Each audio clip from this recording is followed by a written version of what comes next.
Hello, everybody, and welcome to Four Corners Legacy Podcast.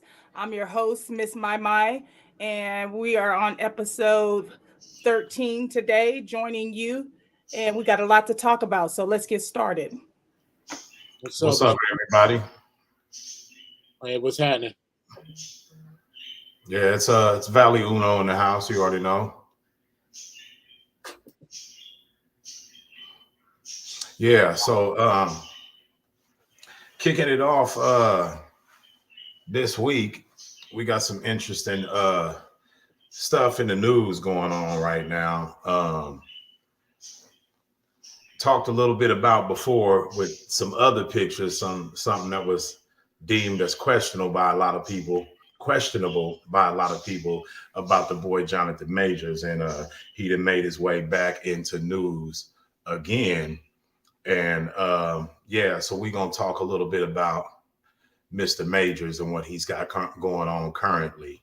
Uh, Apparently, he was arrested and charged with assault in a domestic dispute, um, and that's what he's got on his head right now. But there's some circumstances to it that make it where it's not exactly clear what took place.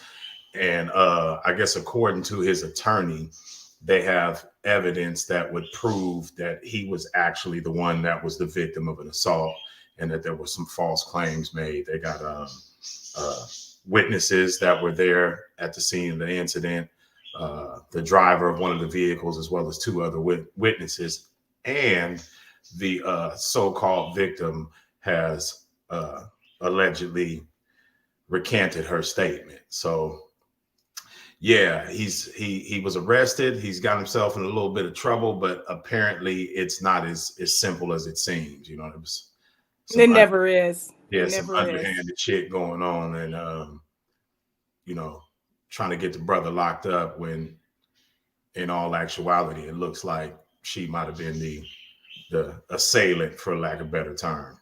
Yeah. Yeah, we got to always remember on your climb to the top, there's always going to be those crabs in a bucket who want to bring you down. It seems like he's been under attack for any and every little thing that he does right now. Mhm. So this doesn't surprise me at all. The speediness to recant the statement and everything just goes to show there was no real validity in it. It's just all because the public is always eager and waiting for something. They jump the gun, it seems, on this one. Mhm. Mhm. Well, I'm gonna try to say this as gingerly as possible, but when we as blacks decide that we're gonna come after some of our people, we open up the door for this type of shit because widespread people are hating on him already before this alleged incident took place. So everybody was finding some reason not to accept this brother already.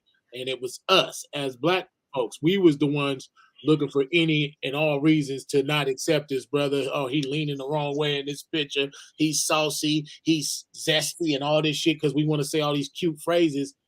And so society sees that. They're like, damn, these blacks are impossible to please. They don't like none of them. They don't give a fuck about none of their people. You know what I'm saying?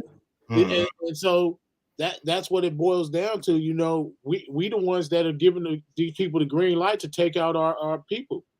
That's true. I agree with you on that. When they see the division amongst us, it only further allows them the opportunities to do what their plan is in place already. Let's be clear. It's always readily accessible and quick to the draw when it comes to us. But once they see that they found a loophole or a little escape way because we don't get along with each other, it just makes it that much more easier. Mhm. Mhm.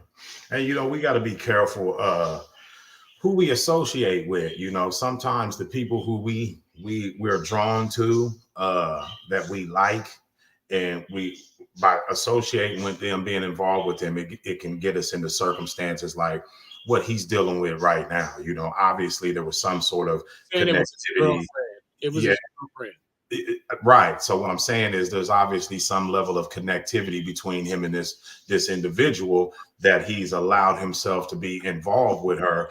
But we kind of got to be perceptive enough to know when somebody is and is not on our team, even if they're wearing the team colors, you know. Right. Being- It's hard to decipher sometimes because people are so good at being fake, you know, but we do got to be mindful of that as we separate ourselves from things that are no longer serving to us.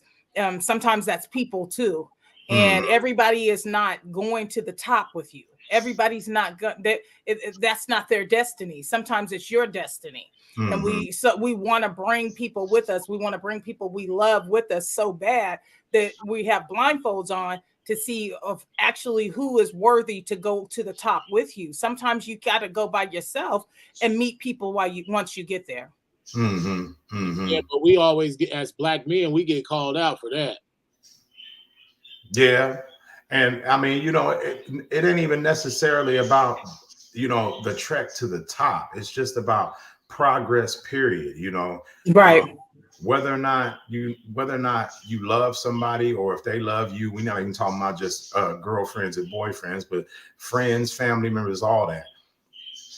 Having that emotional connection with somebody does not mean that you're connected on an energetic level. If this person's energy doesn't match the energy that's necessary for your progress, then it just is what it is. Right. You know what I mean? And we got to be bold enough to stiff arm that shit, you know, and not really care about how anybody feels about it. Even if we're not going to the top, it's because we're facing this even in ordinary aspects of life. You know, people that live an ordinary life, if you're moving forward, there's always going to be somebody that's there to try to pull you back because they are uncomfortable with your progress. You know what I mean? Yeah, and I do want to clarify that when I say on your way to the top, it's not necessarily a cap of meeting some expectation of society or a standard of riches or fame or anything like that. On your climb to the top to be the best that you can be,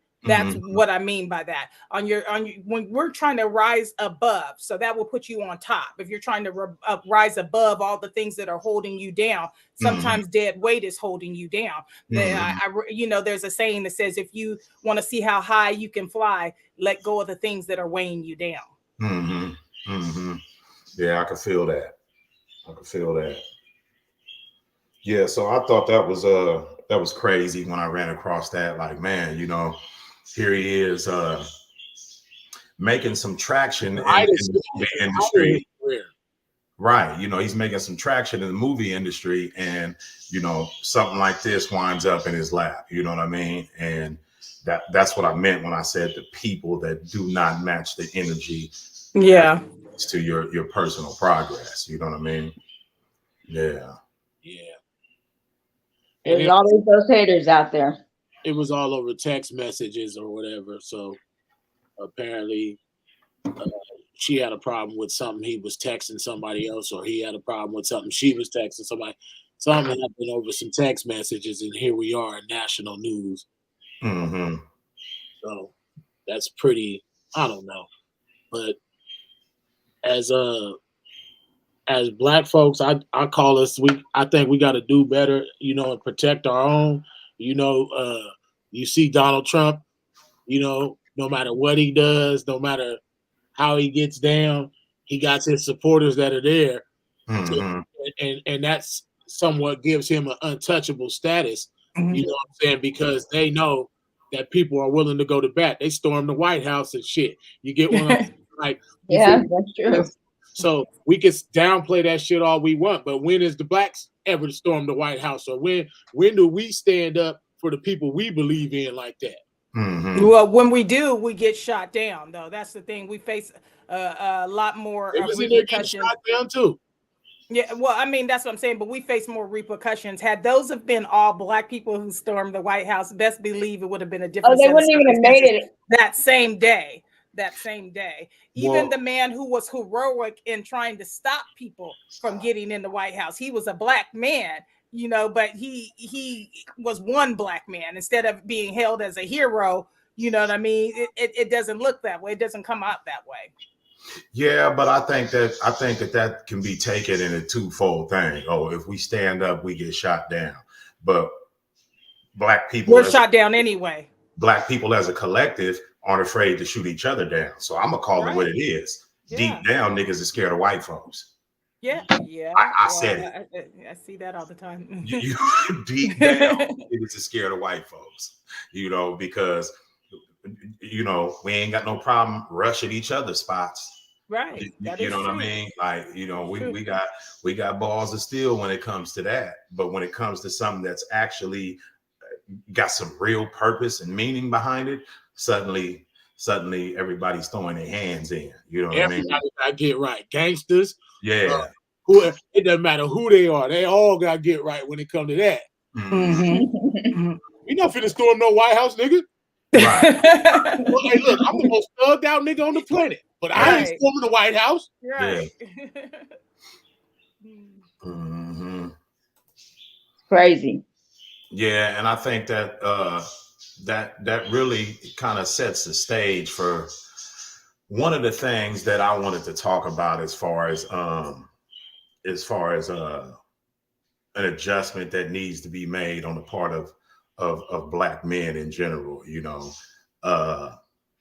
We know something that is we almost use it as a gauge to measure a man's worthiness in our community, and that's street cred. And I think that we done took that and ran way too far with what that means to us, and put it too high up in the value system in our community. You know what I mean?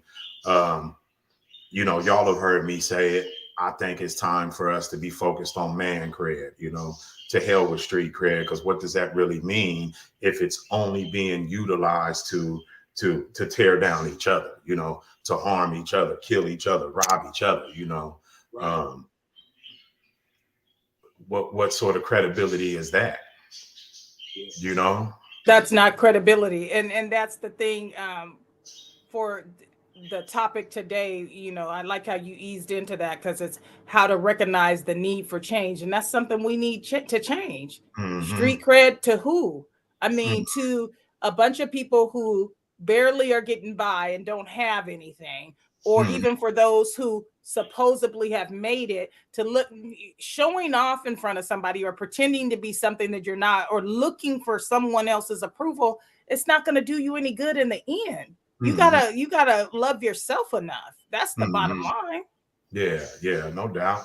And that's a challenge, because everybody's got a story and a background, and some of them stories, they ugly. They are. So loving yourself it's something that we talk about very often, but it's extremely challenging. You know what I mean? And that's why I think this episode is an important one, because it addresses some of those challenges that we face and the fears that we have associated with loving ourselves. You know what I mean? And embracing the challenge to do so. So I want to go ahead and put this up here, though, because when we look at now, this is from Urban Dictionary, and it talks about what street cred really means. So, commanding a level of respect in an urban environment due to experience in or knowledge of issues affecting those environments. And it gives the example, he's been through it all. His street cred is undeniable. Okay. Now, my wife is on the bottom. Yeah, I know. I thought that was funny, and now I made sure to keep that in the street. You know what I'm saying? But I still think it unpacks the definition of the word accurately. However, the problem that I see with this is that people are willing to risk every other piece of morality and principle in order to attain this status. And that's the part that I can't respect. If we live in a certain environment and we've had to go through the different ups and downs of that environment, and it makes people look at us with a measure of respect because we survived it, that is what it is.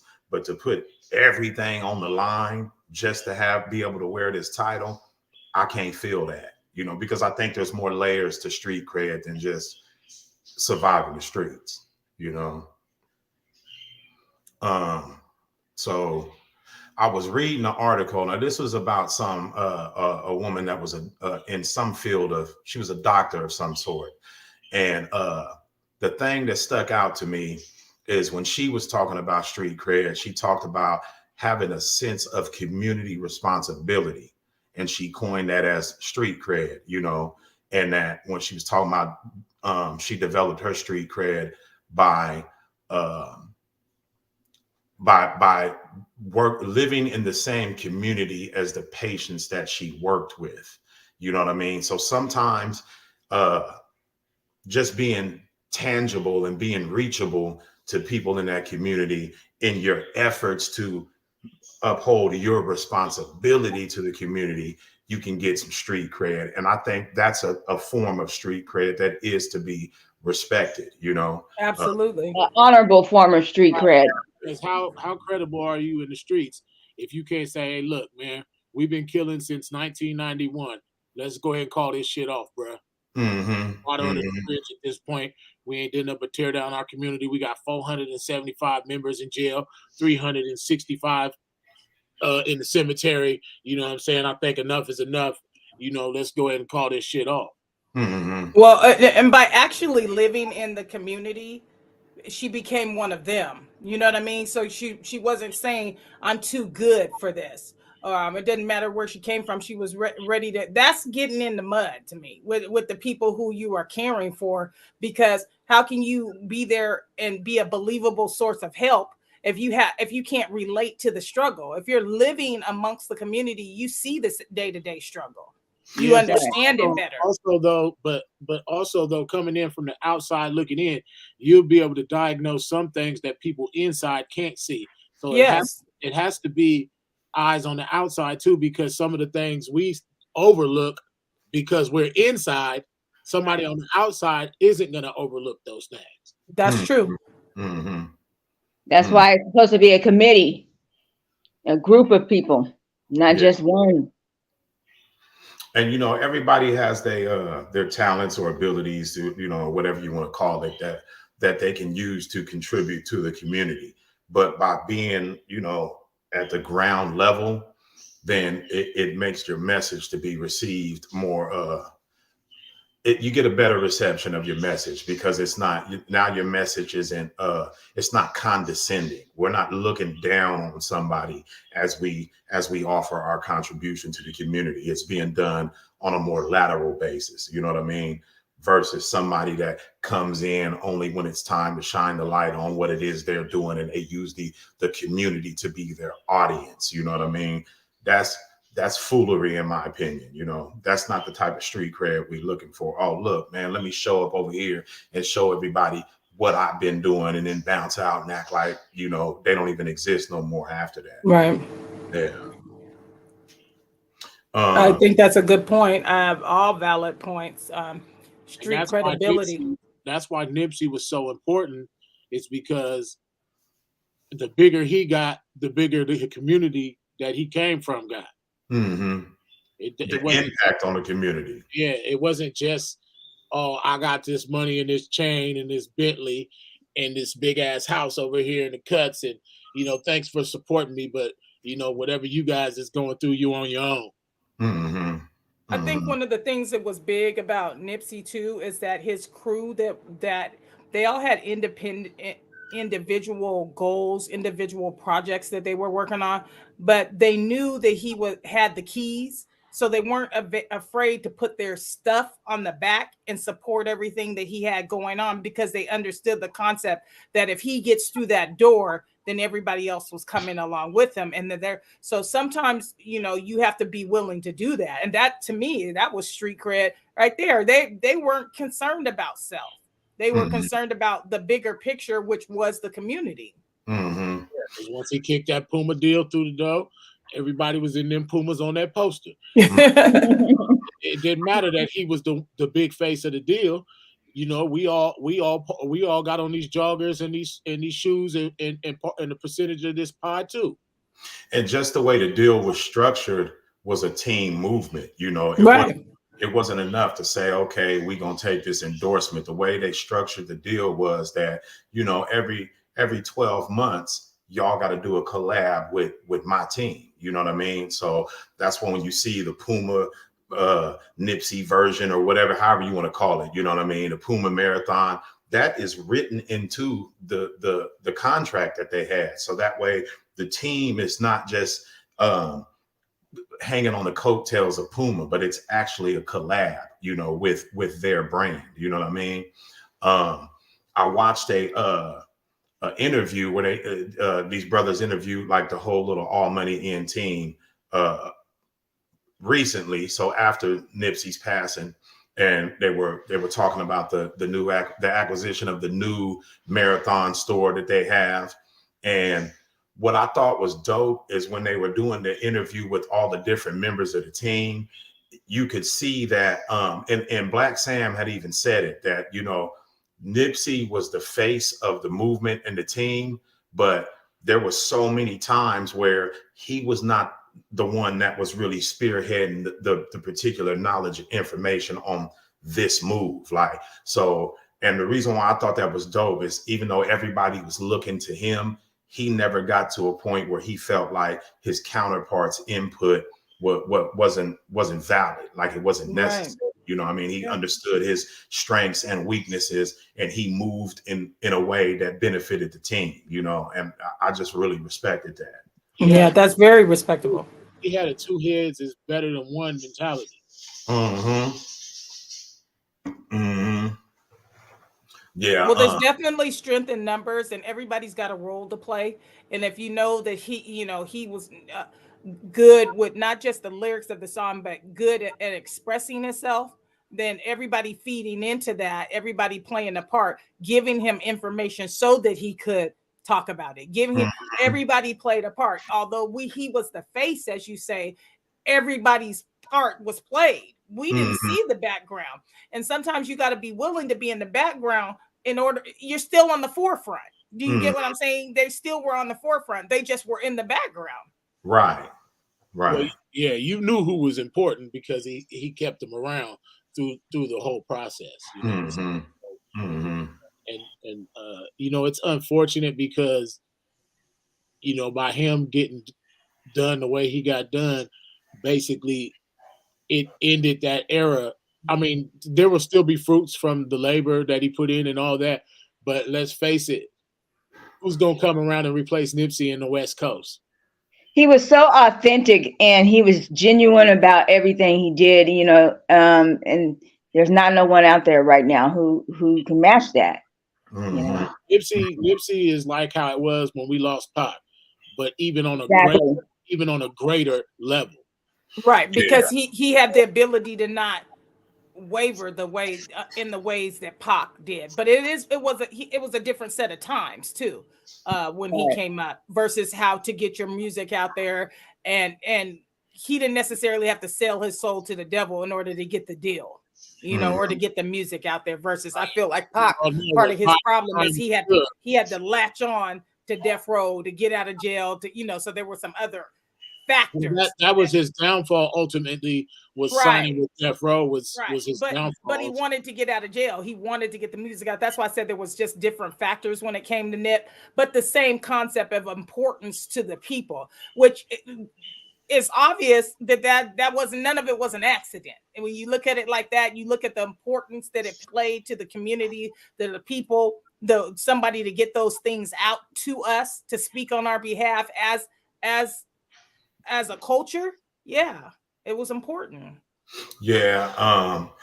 You know, and I think we all already know where Pac sits in our hearts, you know, but to me, I don't even see that as an equal loss. Maybe on an emotional level, the Nipsey loss and Tupac loss was equal, but on a more grander level, the loss of Nipsey it had a far greater impact, you know, because the level of progression that he had on a community level, on a business level, and the success that he had seen and all of that stuff, and was actually able to share the blueprint to it. And you could see it taking its roots in other aspects throughout the community. Pac had never reached that level. You know, we can say that he might have, You Yeah, know, he talked about it. He just never was able to. He was only 25. Nipsey was 33. no, Right. I get that. I get that. I'm and not to even strengthen- arguing that. I'm just Right. saying when we really unpack it, Pac died, and all we were left really was music.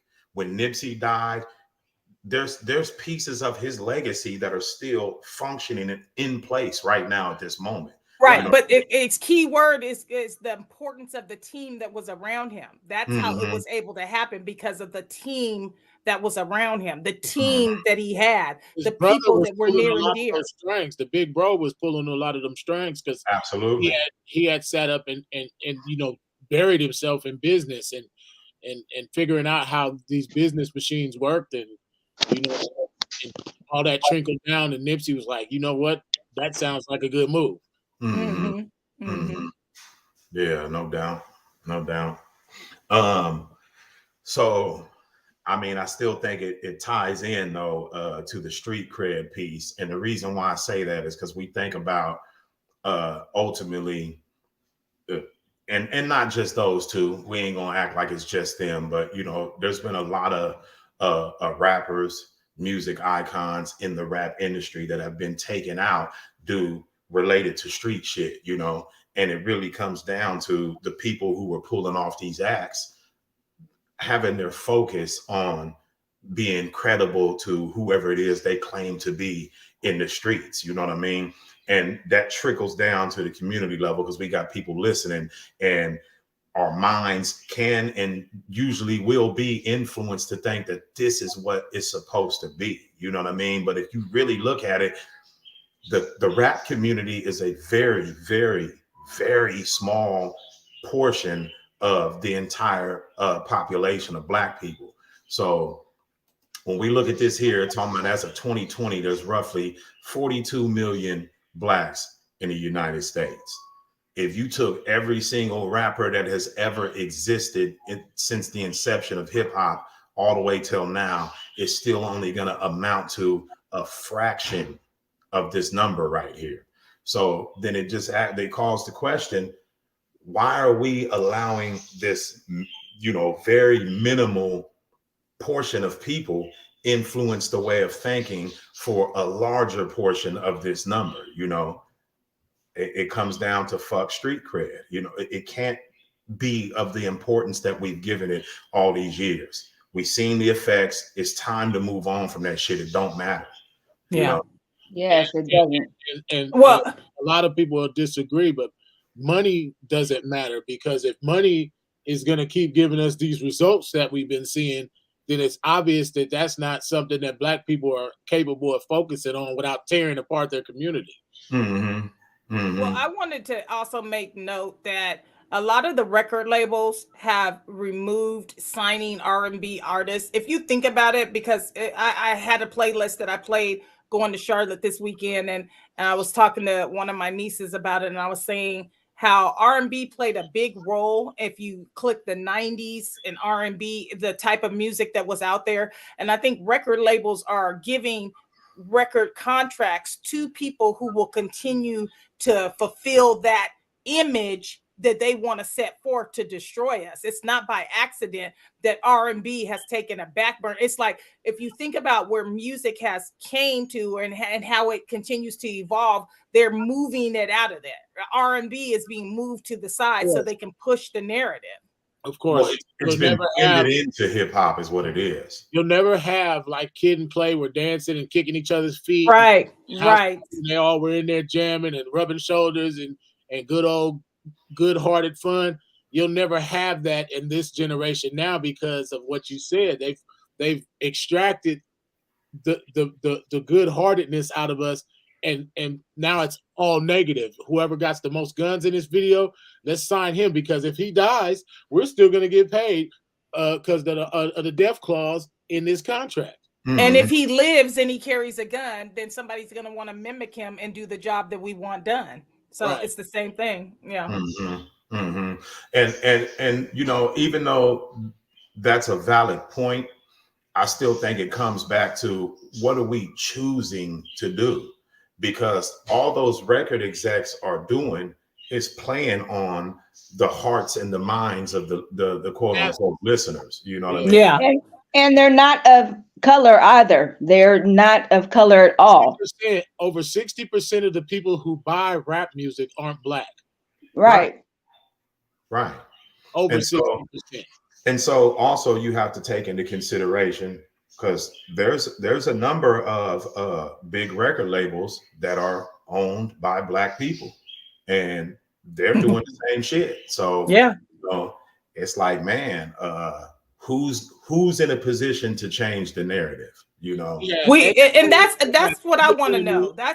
We're in the position. It's got Right. to be regular people like us that start changing how it goes. Mhm. I think that it's kind of goes in part with why we have our podcast, in hopes to we always say this, make people think outside the box, to bring a different perspective, to not go along with the norm. So I think it starts with us. To say fuck street cred.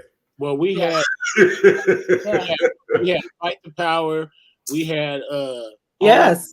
Gang, we had X Clan, we had all these artists back we in the did. day, and we were trying to get a hold of it back then, but as black folks doing the right thing and being loving and caring and peaceful and stuff like that, is you're a bitch if you do that. Right. Mm-hmm. And you know, and again, though, I think that mentality is being perpetuated by a very small number of people. You know, it's really about what are we going to continue to give our attention to? You know, if the things we're giving our attention to is centered around this sort of mindset that's going to influence our own mindset, the only real way to stop that train is to stop buying a ticket to get on. You know what I mean? If it's a game of basketball and we know that the other person that wants to play is on this bullshit, leave them on the court by themselves and the game ceases to go on. Yeah. But people are so caught up in conflict. Our people are so caught up. We want to see scandals. We want to see wigs getting snatched off. We want to see people throwing punches. We want to see scandalous divorces and cheating, and drug dealers that make their way from the streets to the mansion. And these are the type of things that are important. Like, take the forefront for our people, like Power, Big Meech, Snowfall. These type of things. If it's not some scandalous angle, black people simply aren't interested. I disagree with that. I think it's, I agree with it, but I disagree. Because what you're saying is absolute fact. But I still think that's only for a fraction of the overall population. You understand what I'm saying? There's some people who are tired just like we are. Yeah. Right. But what happens is people get to a point and they be like, that's them niggas. And so the people who are tired like us typically aren't standing up saying anything. So I sent the article to you guys with the BET. I seen that. The thing I thought that was important. Hold on. That's why I sent it. I must have missed that. Okay.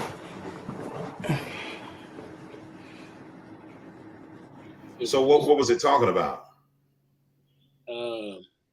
He basically was saying some of the same things we were saying about I can't find it at all though, because then I could kind of like go over it if I could find it, but it's not even showing up in the chat.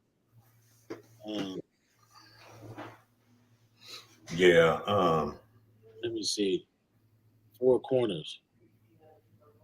I'm not sure that's where you had sent it. You might have sent it on Instagram or something, because I didn't see it in there either. Oh, personal. It was personal messages. That's what it was.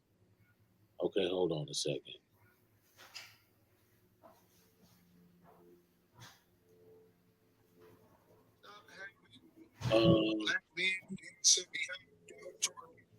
Did you find it?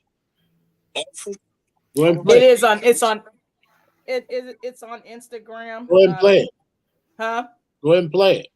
Well, if I play it, it's not going to go correctly to the podcast.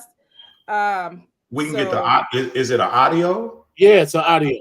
Yeah. Okay, so okay. We stop dancing behind the devil working and all them awful You on gotta TV. Can we gotta stop reposition doing that. that? Can we bring back shows There like we go. Teen Summit where brothers and sisters are sitting around talking, trying to come to some type of conclusion of what's good? Because we already know what's happening in the world. When are we going to get some people bold enough to make Black television representable and helpful to the people? Not if we watch it. You want to go through BET's programming and you want to tell me that's there to help Black people? No, we can't keep doing this, man. If that's what you're going to do, you really just destroying the race or helping destroy the race. So make sure that that programming for the children to watch is some programming we can be proud of. Can we stop Mhm. that? And So and I think that was very valid. When you guys initially had made the comments, well, I don't watch BET, or I don't think that it's gonna matter too much or change the direction of where I felt uncomfortable, because I was like, dang, we got to get it back in our hands. But I understood the side that you guys were taking, as far as like, or is that just going to be more of an agenda to push more bullshit our way?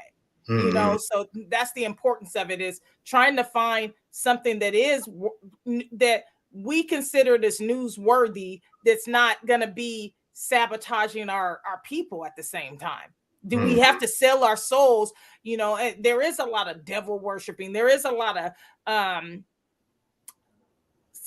different lifestyle choices that they push as an agenda when you're watching that. So the days of the Cosbys and the Jeffersons, that's not the type of stuff that's on the TV anymore, you know. So now that we do have such a bigger spot in the industry, we should utilize it more, which is just makes our show even more important, because here we are, we're not afraid. If we don't got but a couple of viewers, we're gonna touch somebody's life on something positive, period.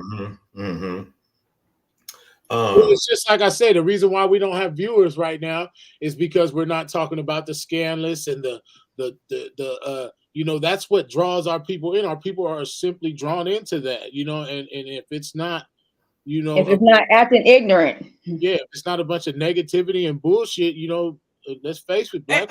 And so that's why we got to normalize this is good news. You know what I mean? We got to be the ones to say, oh, well, it doesn't matter. We're going to still keep pushing content that we feel is helpful to our people. So with that being said, I want to highlight the one thing that we mentioned when we came up with the program for this week's show, is that as men, what do we want to say to other men? And that's why I picked the topic of street cred, because I'm really speaking to men about this, you know, being entrenched and enamored and influenced by the underbelly of society is outright bullshit, and it's time for it to come to a halt. You know what I mean? I'm calling out to men on that, because one thing that has been said by all of us, me, D's, the people in the comments throughout previous shows, is that men are the ones that take the lead, and I stand solidly on my square about that. So we have to take the lead in this regard also. And when we talk about shit like this, I think it kind of brings it full circle why it's so important for us to, when we take that lead, that our women are actually willing to follow, because these are the kind of issues that we're going to be taking the lead on, you know, trying to reprogram the mind of our people as a collective. Yeah. Right. I think that's a good point, because if it is the point that we're trying to get across, the changing the minds of what you consider street cred, then women, we got to stop wanting that man who's supposedly got the street cred, you know, but he's got it on the wrong aspect, you know. So we have to change the kind of men that we think are good men. And I think I talked about that a little bit when we were talking about Michael B. Jordan and his headshots. You know, I talked about why was that considered corny as the type of guy, you know. So to the women out there, we need to realize what kind of men that we are calling ourselves falling in love with. What kind of men is it that we consider to be, oh, he's the one, or oh, I like him. What is it that we like about him? Because if he's out there killing, stealing, and selling dope, why do we like that? Why do we like that kind of man? Why?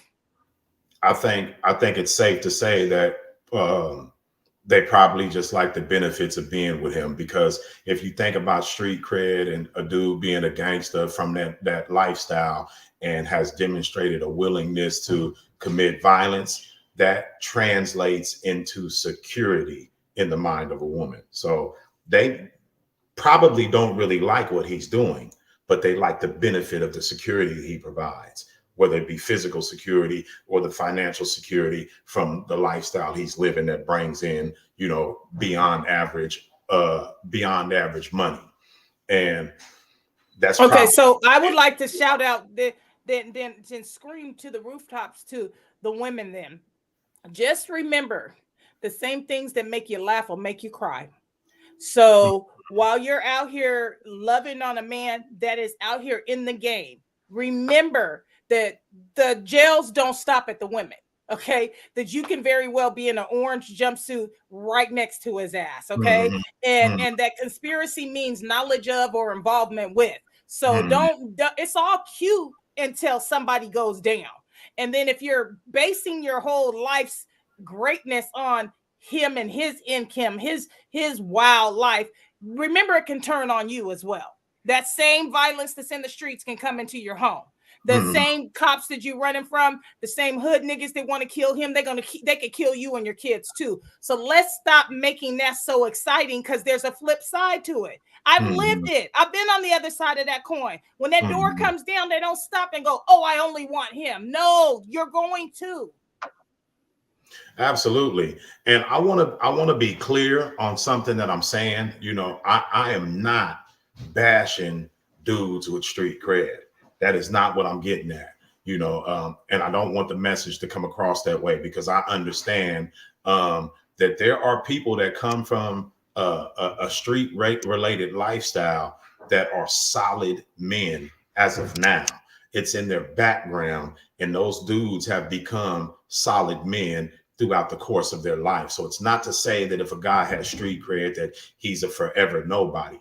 It's the level of importance that he's given to street cred that I want to see the adjustment made, because just that lifestyle in itself, if you played it for real, you learn the importance of standing on principles. You learn the importance of respect and values. You learn the importance of loyalty. And of course, that's not across the board, because there's fakes in every lifestyle and every background and category. But I just want to be clear that I'm not bashing anybody that comes from that lifestyle, but there has to come a point where your credibility as a man takes precedence over your credibility as a nigga from in the streets. Better term, you know? Yeah. Well, and that's a good point, because I think that the same guys who are out there hustling and doing things, you have to have a mindset, you know, to save this and flip that and make this and hustle that. You got to have, so that same mindset could be used in a business lifestyle. They could make a good businessman out of somebody who hustled in the street. You can still be a good business, but where are you going to draw that line? I think that's what you're trying to say, is like at some point your goal has to go beyond that street cred. Well, so Deez, you had mentioned the different shows that, you know, people, or one of y'all did, I'm not sure who it was, mentioned the different shows that highlight, and some of them are true stories that highlight these people that rose from the streets to this level of dope dealing and all that. And what I see across the board is what keeps them from being able to get to a point where they can leave the game is their overwhelming desire to have and flaunt material wealth. Right. You know, it's never that they lack the business savvy. But It's see, never the that they lack material wealth is what draws in the women. And for Black men, women are more important than pretty much everything else, because they're doing everything they're doing to gain the approval of women, because women are setting this bar so high that in order for a man to feel relevant, he knows he can't just make $50,000 a year now, because it's being said that 250,000. So he knows that he, like, for these men, they're trying to reach these heights to find favor amongst these women, and that's I mean, They that's get And lost. yeah. that could be definitely one of the reasons. I will give you that, but I also think that the I'm going to take over the world. I want to take I'm going to be bigger than Detroit. I want to be bigger than Atlanta. I want to be bigger. So the I'm going to take over the world aspect in doing it is the driving force behind it too. I don't think it's all for, because once they get the bra, they don't stop at that. They still keep going. So I don't think that that's the reasoning behind it. They want the praise. They want the praise for everything. Respect them as well. So it's and if a broad is telling you straight up, I don't respect a nigga unless he makes this amount of money, how else is that going to be translated to these niggas out here? Okay, but once they, I think both of those things are contributing factors. I don't think he's saying that that's the only factor, nor are you saying what you're saying is the only factor. Right. It's definitely a contributing factor when it comes to impressing women. Because if you think about it, when men go out and get fancy cars and nice clothes and fresh haircuts, they're not pulling up on the homies and saying, hey, man, look how fly my threads are, and I want you guys to like me for it. It is for the approval of a woman. I mean, and that's it's for the approval, but when they go put some tennis shoes on their car, okay, the women are it's turning some women's heads too. But when they pull up on the homies is going, oh, damn, I see you. But most of the homies got the same shit though. Because they understand that changes that man's status in the eyes of women, and women in general. That's why the homies is like, yeah, I see you. Your status has been upgraded in the eyes of the opposite sex. So there's factors into it, but the whole thing is, at what point do you stop and say, okay, enough is enough? You know what I mean? The boy Frank Lucas, Denzel played him in American Gangster. When it all fell down, and this was what, in the 70s, $250 million enterprise. You ain't had enough money yet? Think about what it translates to in today's dollars. Right. They're saying that is true. They're saying in today's dollars, it was clearly in the billions. That's what I'm saying. Like, you didn't have enough money yet. What keeps you in the game? And I think that's where the part about taking over the world, married to the Ave, this is all I know, factors into it. And it can be all that we know from time to time, and that's why one of the other things that I wanted to challenge men on is the acquiring of knowledge. You sit down in a group of men, they can run down to you the current sports statistics, whether it be football, basketball, or whatever. They can run down to you which Jordans just came out, the last ones that was out, the sequence they came in, all of this stuff. So what that indicates is that we have the ability to compile and categorize knowledge, but we don't never want to pull in no knowledge. I don't want to say never. It's not often enough that we are seeking knowledge that can actually benefit us. You know what I mean? It's just like Menace to Society with Sharif. Everybody looked at Sharif like he was full of shit, but he was really trying to drop some knowledge, to make motherfuckers have a further mind state than they was having in the hood, I changed my background to the brick wall, because I think that's what a lot of times happen, is we keep running against and hitting a brick wall when we are trying to change the way that people are thinking. But we have to be willing to tear down that wall and go past it. Like if we hit a brick wall, if we hit a no, if we hit some disagreeing, keep going. We got to keep going, because it's going to be some uncomfortableness that leads us to the next level. That you got to be willing to be uncomfortable. You got to be willing to hit your head against that brick wall. You got to be willing to say, okay, there's another way around it. How can we tear down this? Tear down this brick wall, this form of thinking, and rebuild it, reconstruct it. It's like this: John Gotti, Al Capone, and some of these other big time gangsters were a lot smarter than these brothers out here in these streets, and even they fucked up. Yeah, it's not. It's that lifestyle is temporary at best, and that's what history has shown us. Definitely it's temporary at best, you know, and you got to see that for what it is. And I'm not even really hating on nobody or talking down on nobody that has to live that lifestyle, because I understand that this country that we live in, that some people find themselves in circumstances where if you want to put some food in the refrigerator, you gotta be down with the dirty shit. So yeah, I'm not throwing no shade, but I'm not either. There has to be a cutoff, because I think that we all can agree that at one point or another we all may have been faced with those same type of decisions. Absolutely. So without sounding hypocritical, I totally agree with you. Yeah, but we all also immersed ourselves deeply into that game and made advancements and took it further. But you know, we all were smart enough to know, like, that shit ain't gonna last. You know? Right. Well, I mean, because I was gonna say that same game can chastise you accordingly. You know, undefeated. They are undefeated. So look at it like this. Imagine how we can all walk and talk, right? We have the ability to do those simple things. We make sure we get up and walk and talk every day, right? We utilize those abilities. So when we're talking about men embracing the quest for knowledge, I came across this quote here, and it was from Mark Twain, but I still think it's a very powerful quote. And it says, "The man who does not read has no advantage over the man who cannot read."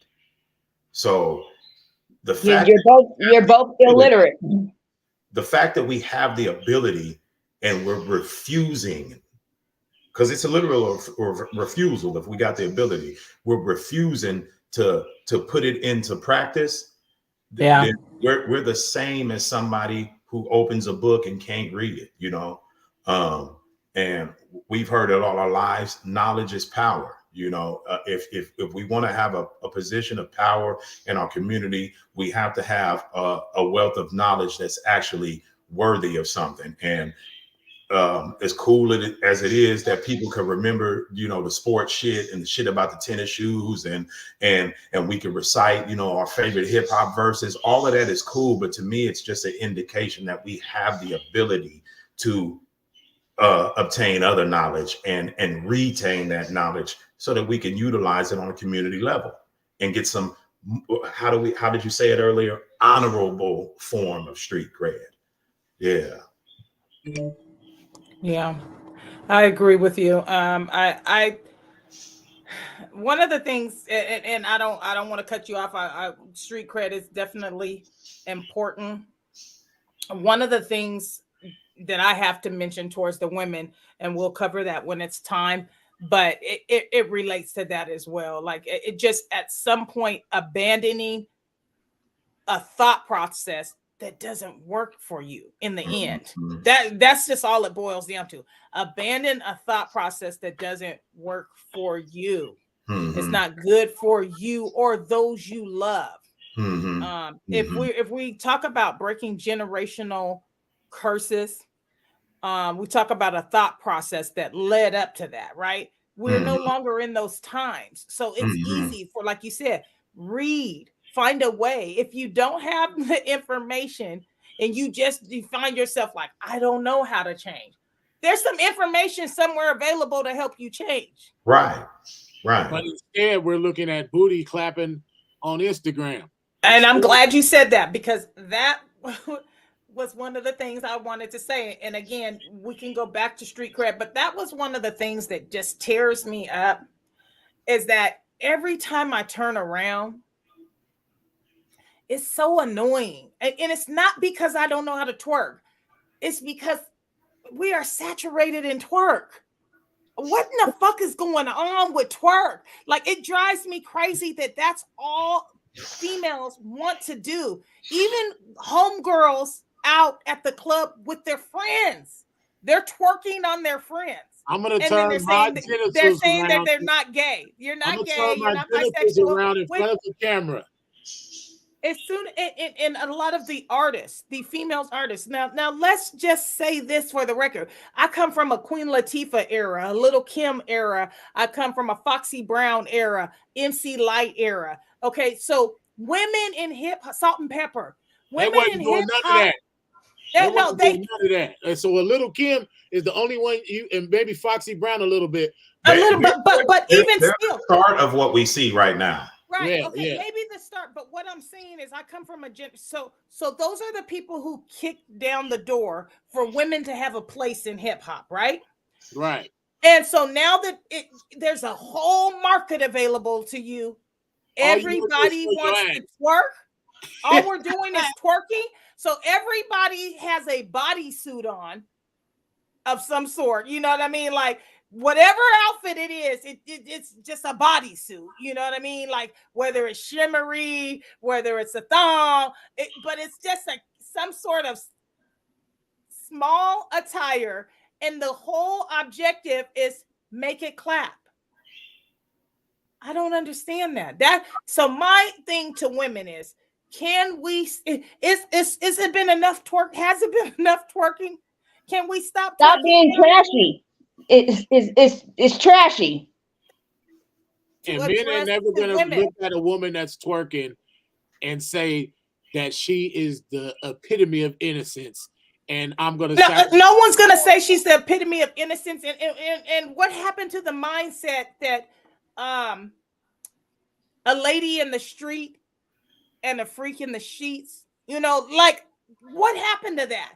No one's gonna take someone like that seriously either. The only thing they're gonna ever see that woman is a clapper, a ass shaker. Someone. No one's gonna take them seriously because they're getting wifed up left and right. So let's be clear. Who you talking about? Break them off. There's a relationship, and then there's look at Sierra. Y'all just talked about Sierra last week. No okay, but that's like one out of that's like 1 out of a million. It's not one out of Cardi B got wifed by Offset. Okay. So I'm gonna say what I always say. This is why I say, do women want a marriage or they just want to get married? And I don't give a damn how nobody feels about it. Hey, neither one of them two dudes an example of a stand-up man. So they're not an example. I mean, and I don't handy on a stick ass dude. And neither is Nicki Minaj's husband either. Neither is Nicki Minaj's husband against Russell Wilson and Sierra's marriage. I don't have nothing against Offset and Cardi's marriage. What I have something against is the fact that all the women all night long just want to twerk. It baffles me. I don't understand. That's why I said what I said about them dudes. Because if women were not being embraced with that type of behavior by men, right, I guarantee you they wouldn't be doing it in numbers. And that's my thing. There's still gonna be some that did it. That's why it would not be in the great numbers that we see. Men are doing everything for the approval of women. So it's like now, as the black men, as our men, we're basically, because of so many of us been raised by our mothers, we're basically being told that no matter how a woman presents herself, she's a queen. And everybody has the ability to be a queen. Let's be sure. I disagree with that. If you were dropping it like it's hot today and you made a conscious effort moving forward that's just not how you wanted to carry yourself, you can still be a queen. It doesn't mean your past does not define your future. That's absolutely does. If I went out and robbed banks for a fucking living, I was about to say that's not. And then you change your life and you start doing something positive. That is your life, continuing your life. Your past is your past, but it doesn't have to define your whole future. So when I apply for a job, my past doesn't matter. Because that's why I have to disagree. If what you're saying is true, you'll let your kid go sit up and be taught by somebody who you know is a convicted rapist.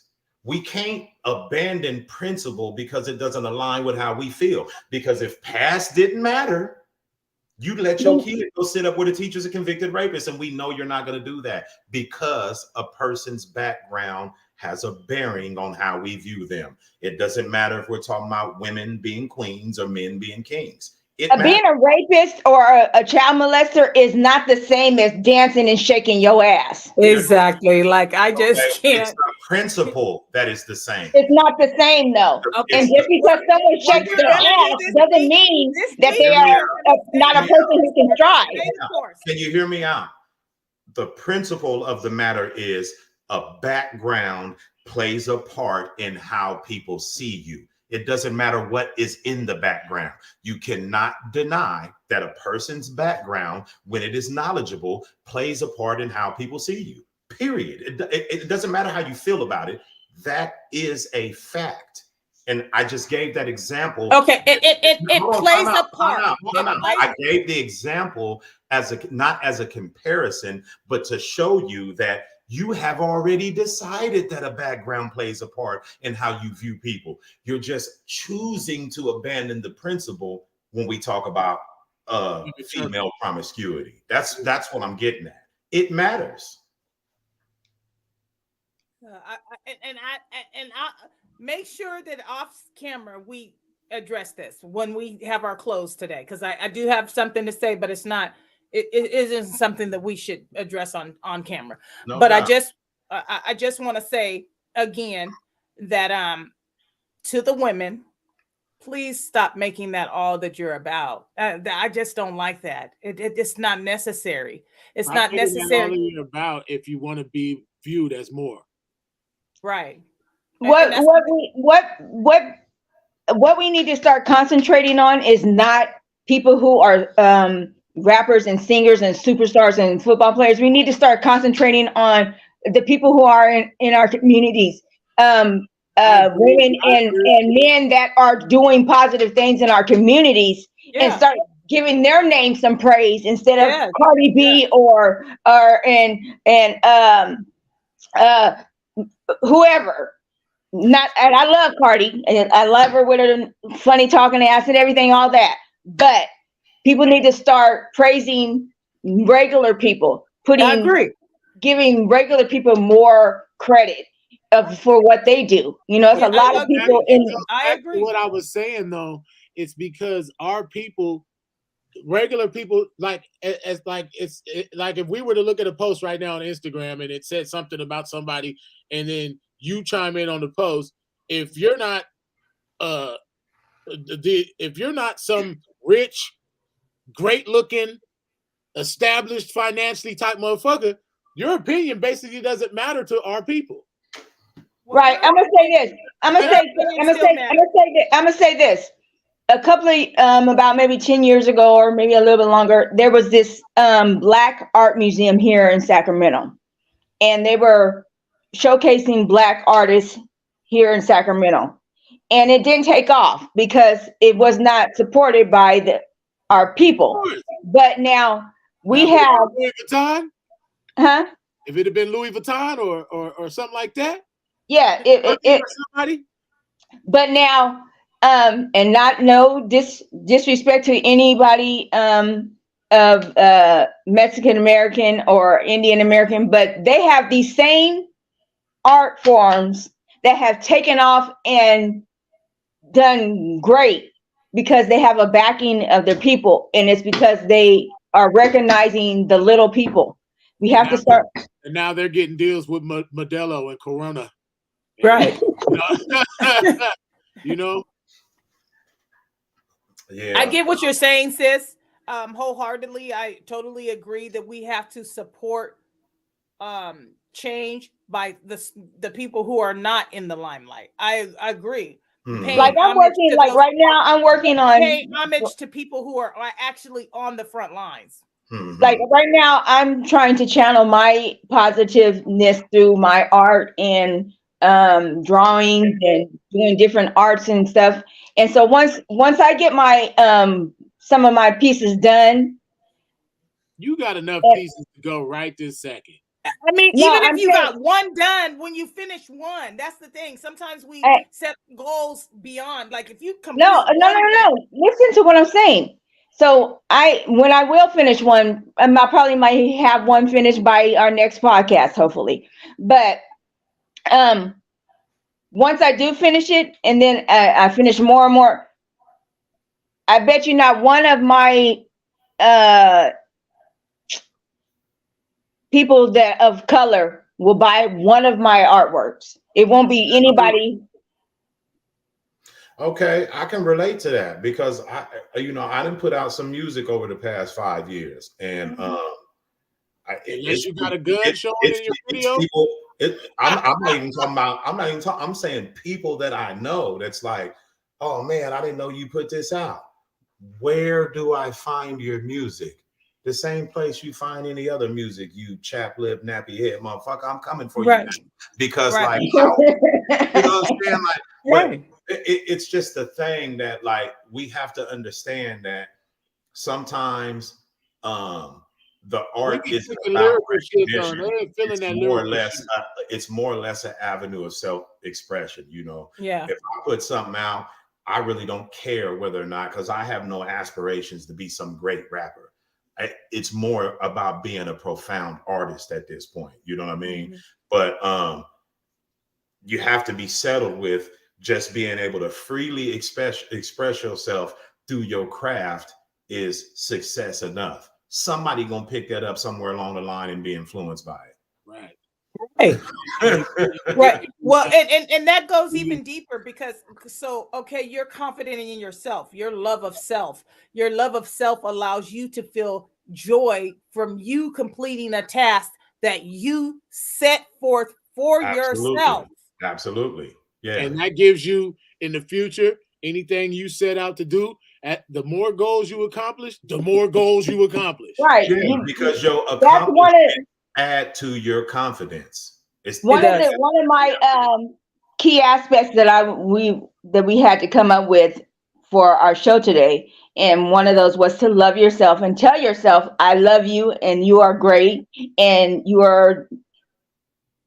build your self-character up so that you feel it wholeheartedly, and be authentic to yourself and express yourself when you feel like you need to express yourself and say what you have to say.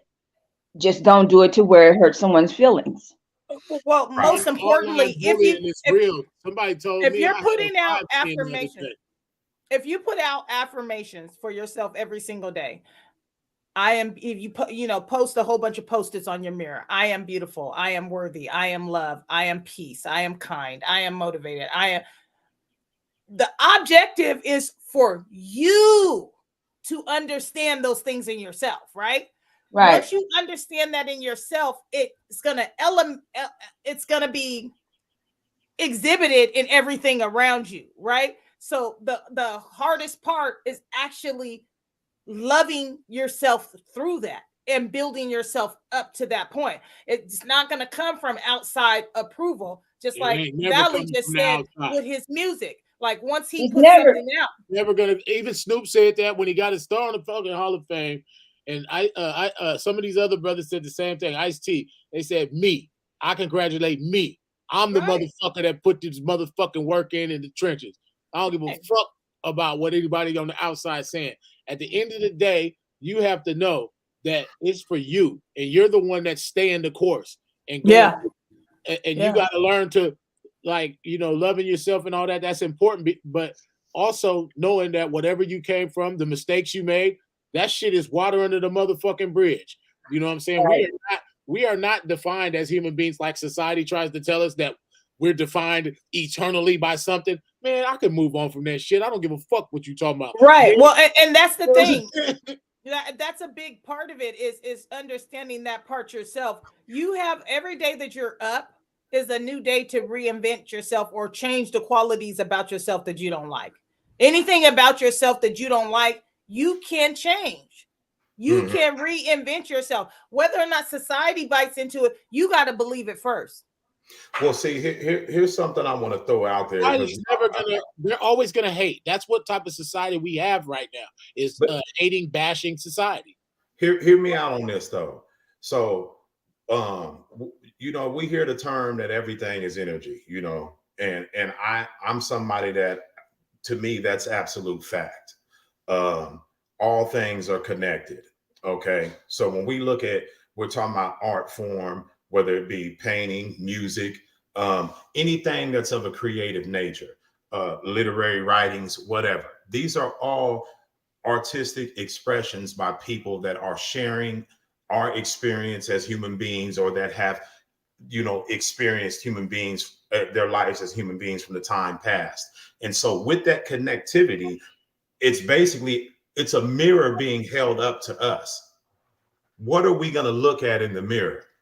The faults or the flaws, or the positives, the goods or the bads. So if we're only tapping into the twerking, if we're only tapping into the drill music, if we're only tapping into the pimp shit and the hoe shit and the dope game shit, we're not really taking a look at the full picture in the mirror. We got to tap into the stuff that's upbuilding and encouraging as well. I like what the reflection right here, instead of only focusing on the flaws, because the shit that we don't like, but we're still giving it attention to, it's something internal in us that draws us to that. So we're supposed to be looking at it as, okay, this is something that I need to adjust so that it is more pleasing to the eye, like what I see in this area of the mirror. You know what I mean? Give it its due attention, only to recognize the need to make an adjustment. And that's what we're doing if we give, like how you said, all these people that are clapping, because there's a world of people that are only looking at that portion of the reflection. Yeah, we gotta look for the positive. He hella late. He is hella late. No, he said he put that up there. He put that up there when you said it, and I know Jesus hella late.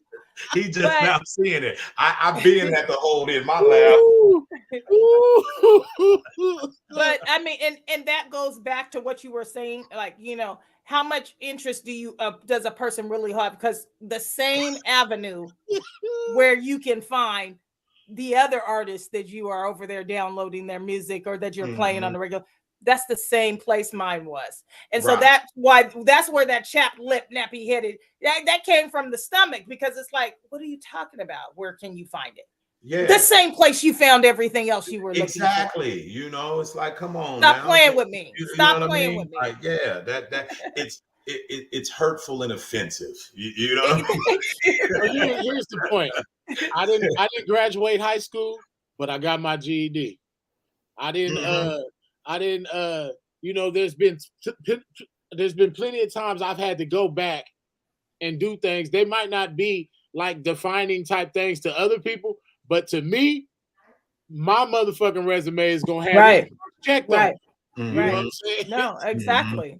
Exactly. And, I've set out little projects where I've had to work and do things and complete missions, and got my commercial driver's license. And you guys know, I was talking about that shit long before I went and got locked up for 10 years. You get what I'm saying? But I came out and I still stayed the course and accomplished the goal I had set for myself many years before. And that's an important part of self-growth, is that you have to demonstrate to yourself, hey, look, I'm committed to the promises that I made to myself. It doesn't matter how hard it is or how long it takes. I'm committed to that. Yeah, right. Yeah. Constantly reevaluating yourself and what areas of improvement you need. Most definitely. And also patting yourself on the back. I think that's a good thing to do too. Pat yourself on the back. Stop looking for approval from everyone else. It's gonna come in its due time. But if you don't respect and love yourself and pat yourself on the back to get you off get yourself off the porch, to get you got to boost yourself up. Life ain't long enough to wait for the approval of somebody else. No. No. And realistically, it shouldn't even be on your radar, Right. you know, because if you know, going back to what was said earlier, if you look at the history of something and the results that it's given you over time, and it hasn't yielded favorable results, then maybe we need to make the adjustment there. And that's another thing that, you know, I'm gonna address. And it's kind of it's a sketchy subject, but I mean, since we was sharecroppers, fresh out of slavery, all the way up until now, Black folks have stood on Christianity and religion. And in the grand scheme of things, the only result it's ever given us is that it made us feel good. And you got to look at it's okay to exercise alternatives if the only thing you're going to get out of that is a tingly feeling in your heart. You know, because they say, I might not get the quote right, but they say if you do something over, they say insanity is doing something over and over again with and ending up with the same results. Mm-hmm. Never change. Yeah. Insanity is doing the same thing and expecting different results. Mm-hmm. Oh, okay. Yeah. Right. Yeah, right. exactly. So I get what you're saying with that. To tap on things that make you feel tingly inside. Mm-hmm. It's important to have something that makes you feel good inside. So let's say higher power instead of exactly. Address it in whatever way you want to address it. But I think that we all should want that tingly feeling inside. Things that make you feel good. Do more of that. Do more of the things that make you feel good. I understand that, but do we ever reach a point where we want to understand the source of the good feeling? You know what I mean? Or is having it enough? Because if we can understand the source of the good feeling and the reason for it, then maybe we might be able to yield different results than what we have yielded. And that's really all I'm saying. You know, it comes down to there's history from a popular standpoint, you know, mankind's history, and then there's actual history. And when I talk about what I said earlier about, you know, the man who does not read has no advantage over the man who cannot read. You understand what I'm saying? It's up to men. And I'm calling this out to men because, again, I said we the leaders. It's up to men to obtain knowledge about the realities of the existence of mankind on this planet. And instead of just taking the easy route, challenge ourselves mentally when it comes to knowledge and test out and see if what we've been taught, what we've been handed to for generations on end is the accurate truth, or if it's just popular belief. That's all I'm getting at. It's a challenge that we have to at least have the willingness to look other places if we're serious about growth, you know? Because if you can grow without ever reading one scripture out of the Bible, the same way that somebody who is growing that reads the Bible every day, then how can we say that you can't do it without reading the Bible or having the power of God to guide you to do something? Because you can certainly do it if you just stick with it. Mm-hmm. No matter what. You don't have to have somebody else doesn't have to grant you passage to further yourself. You know what I'm saying? Well, it's not just that. When we talk about how the music industry is geared toward a certain group of people, and you see that people get rich off of the information, the product that they put out to people. Clearly, that's the same thing that's happened with churches. You know, somebody presents themselves, the preacher, he's the artist, quote unquote, and he presents his product to people who in turn fund the continuing of him producing new product. You understand what I'm saying? He's exploiting people just like the hip hop artist that's making drill music. It ain't no different. It ain't. So if we want to make adjustments on this level in regards to what we're giving attention to, it has to apply all the way across the board. Anything that we have been practicing as a people that has not yielded us favorable results, we gotta be willing to scrap that shit and go back to the drawing board because it's not working. Might feel good, but it ain't working. All the praying our black folks have done didn't stop the George Floyds. It didn't stop the, it hasn't stopped none of the stuff from happening. Yeah. Your nephew, boy.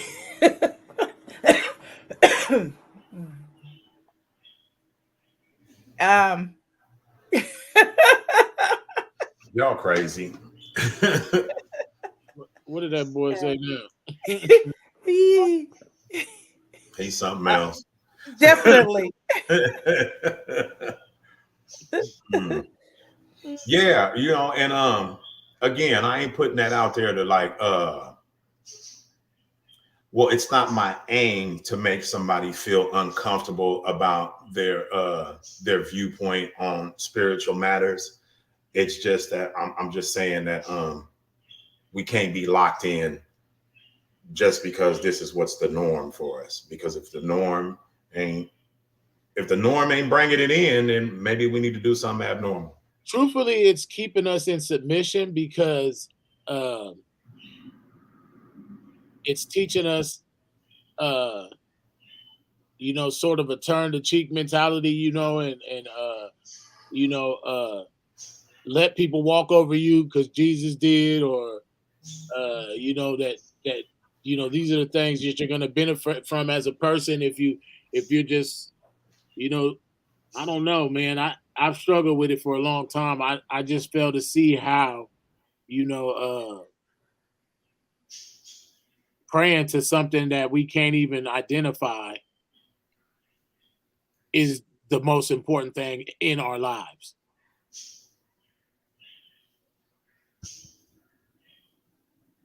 I hear you.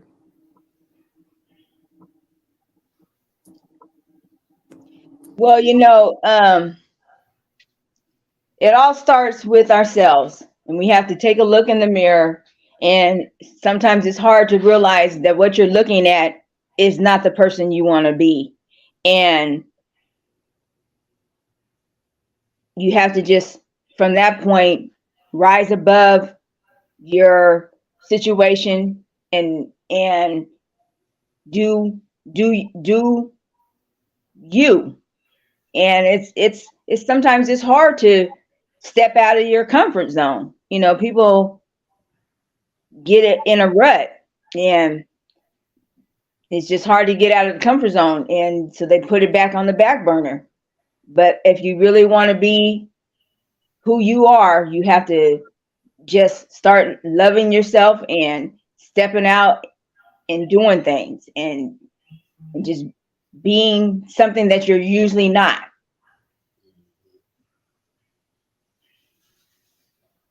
Yeah, well, that's how you recognize the need to change. It starts with you. I mean, we don't we could because realistically, like, if you were rich, there's still rich people that are scumbags. There's still Right. people that are murderers. There's still rich people that are rapists. There's still rich people that are liars. There's still rich people who are unhappy. There's still rich people that are unhappy. There's still rich people that commit suicide. There's still rich. So if we're saying that the only way to reach this Black excellence is to have this pile of money, we could look at our counterparts who got a lot of money.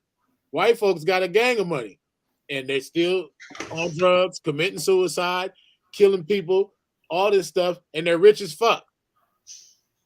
So how is riches gonna lead us to the promise? How is money going to lead Blacks to the promised land overall? Everything else. Well, money won't be what leads us to the promised land. I think that if there's one goal that we all should work on, is unity, and what we can do individually to make sure that it happens.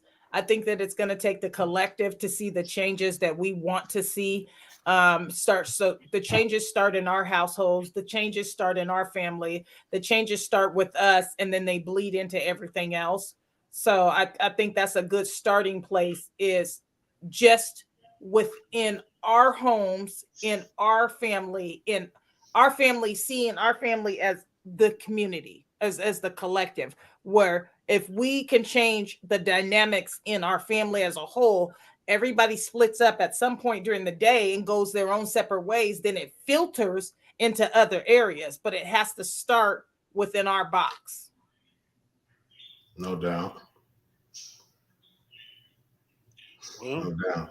now we can start talking about Chrissy and Rock, and we can get our views up if we want. We can probably get to about 20 views. We start talking about booty clapping and we start talking about all that nonsense. We can get this views right the fuck up in here. Right, but you know what though? I think we all have agreed that that's not something that we're not pressed for. No, I'm just being sarcastic. No, I hear you. Asshole. I hear you. I'm being an asshole. Thank you to anyone who has left a comment in the comments. I do want to go over Dina Cowan's comment. Reflecting on past accomplishments is helpful. Asking yourself how you did it, what steps and sacrifices did you have, and how long did it take? I think that that's true. Setting long-term, short-term goals, patting yourself on the back, looking at how far you have came versus where you are today can be helpful, because you have to start somewhere, and giving yourself long-term and short-term goals. Some stuff is going to take a while to achieve. Some things are going to be faster. So that's why you have the long-term goals, which are easily to actually make way with. But reflecting is necessary. Self-evaluation is necessary. All of it. Yeah.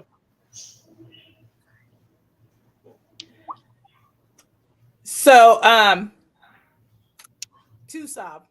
Yes, ma'am. We heard a little bit about what you wanted to bring. The topic is how to recognize the need for change. And I think that we all have expressed the need to change in our own personal lives or things that we see. But as far as the community, what are some of the things in the community that you would like to see change? We know there's a need for change. What is something that you would like to address? Oh God.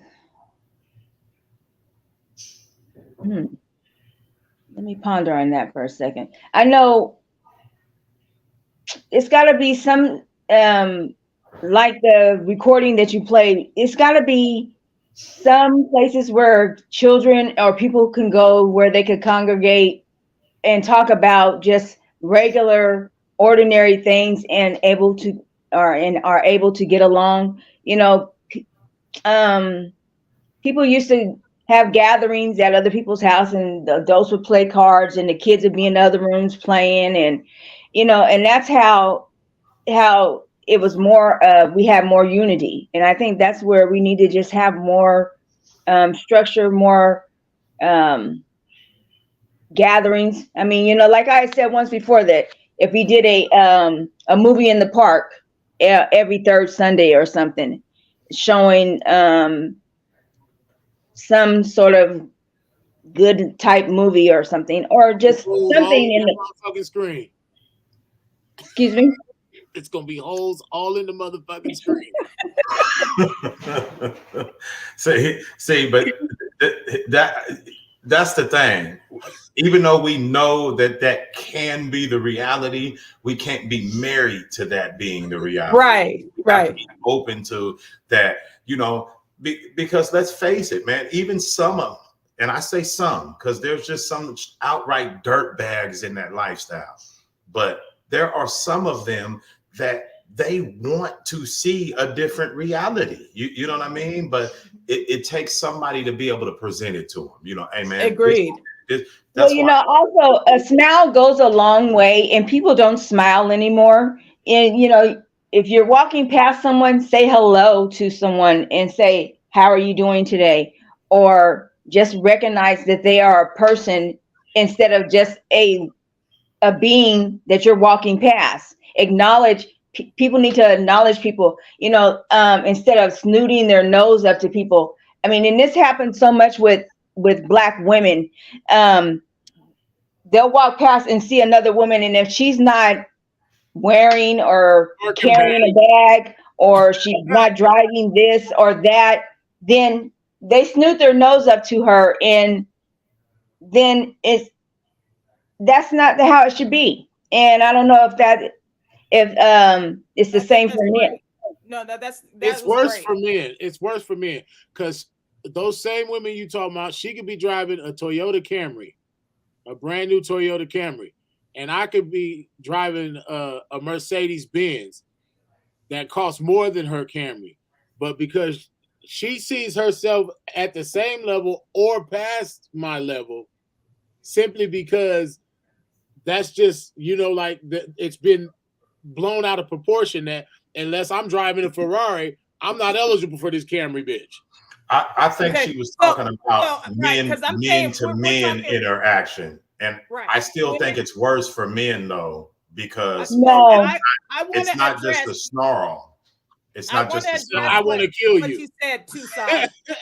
Tusav, you made a very good point. I think that when we were doing pregame on Wednesday, we had tapped on this just a little bit about that. And that was one of my big points too, that I wanted to point out to other women. And I'm starting with myself, but other women, let's stop being so catty. Let's stop being so hateful towards other women. If we really want unity, it has to start with the women. Women need to recognize the value in other women. There's value in other women. It's okay to compliment her hairstyle. And if her hairstyle's not compliment worthy, recommend somebody without it being done in a shady way or where she could get her hair done. Or stop letting shit like that be the basis of whether somebody's valuable or not. If they have a lace front that's melted and you can't see it down on their head, and she had Brazilian hair that went down, okay. The bitch was just as bald-headed as the bitch who didn't have the weave. We don't know, but the value didn't come from the hair. The value comes because that's a person. So I think as women, we need to value each other a little bit more. That's why I'm glad you broke way into that. The value of it is what in the women. The value is what are you doing as a person? What are you a good person, or are you just a human being going through life? Do you do something positive for anybody other than yourself or for your family? You have to set an example by doing things yourself. I know myself, I'm crazy and mean as fuck when I want to be, but I'm always a good person, and I always I'm helping somebody or doing something to help somebody. And the man in the parking garage, he's looking in the trash can and he's hungry. I went to my locker and I went back and got my food that I brought, and I said, would you like this? Because I see that you're hungry, And he looked at me at first, and then he was like, oh yeah, thank you very much. He said, well, can I have $1 too? I don't got $1, but now you can have my food, But people have to be good people. You have to do positive things to get positive results. But see, social media has made people have that standoffishness. People only come out of their bag online nowadays. There is no person in public. It's almost like they're in their avatar skin.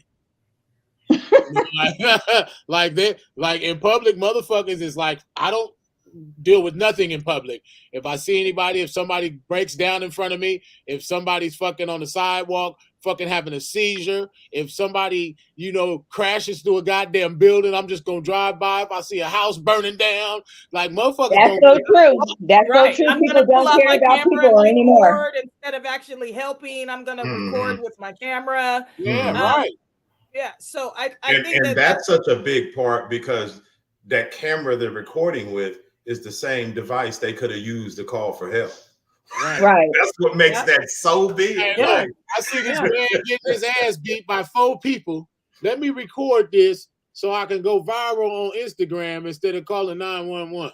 Because you'd be a snitch according to street cred. Right. Street cred. You got to snitch according to street cred if you film the shit. If you film the coke. Oh no! I was being sarcastic as a motherfucker when I said that's damn show snitching if you just record the shit. it is. You Yeah. snitching because back in the day, the mafia times and people like that, go record them putting in some work and see what happens. Mhm. But to jump back on what I said, it's a shame that women are the way they are, especially Black women. I mean, they are so catty and uppity, and you're no better than the next person because we all bleed and we all shit and we all eat and we all do the same thing as the next motherfucker. Okay. What do you think that behavior stems from? Um, I mean, and that's really to either one of y'all, because I can't speak I think that it stems from unhappiness that they have individually. Because I'm going to give you a prime example of an opportunity to bring change. Many moons ago, and I say that many moons ago, I was on aid, okay? And I hated to go to the welfare office because the women in there, and now mind you, this is just a county job. This is just a county job. But because you have a county job, a Black woman working in a county building, when I'm coming for assistance, instead of saying, sister, this resource is available for you. Sister, exactly. this resource is available for you. Did you know you could sign up for this? Did you know? Hey, go above your job description. Go above That's your job not description. technically going above their job description. That's their job. help someone. But instead they go, you didn't turn in your form. You didn't have this. Go wait in line. And just so rude. For me, it was a way. I said, I can't be on assistance forever because I'll kill one of these bitches in here. But for somebody else with low self-esteem already, it's not helping them to get out of a system that doesn't work for them, is all I'm saying. An opportunity where you could have to lift somebody up. So I can only base that on she don't love herself. That's why she felt the need to be so rude to me. Or she's jealous that her rent is $2,000 a month and yours ain't. And that's fine. That's fine for her. But for me, and I'm big on this, I think that welfare is just a way to get people trapped into a system that's never going to save you. So all that getting on aid, I think it's okay to want to abolish that. Now I don't, because it's not helpful to nobody. It's not helpful to nobody. It's teaching you to live off of meager income instead of going and digging deep and finding out your true wealth and where you can really generate a way for change. It's keeping you locked into it. It's a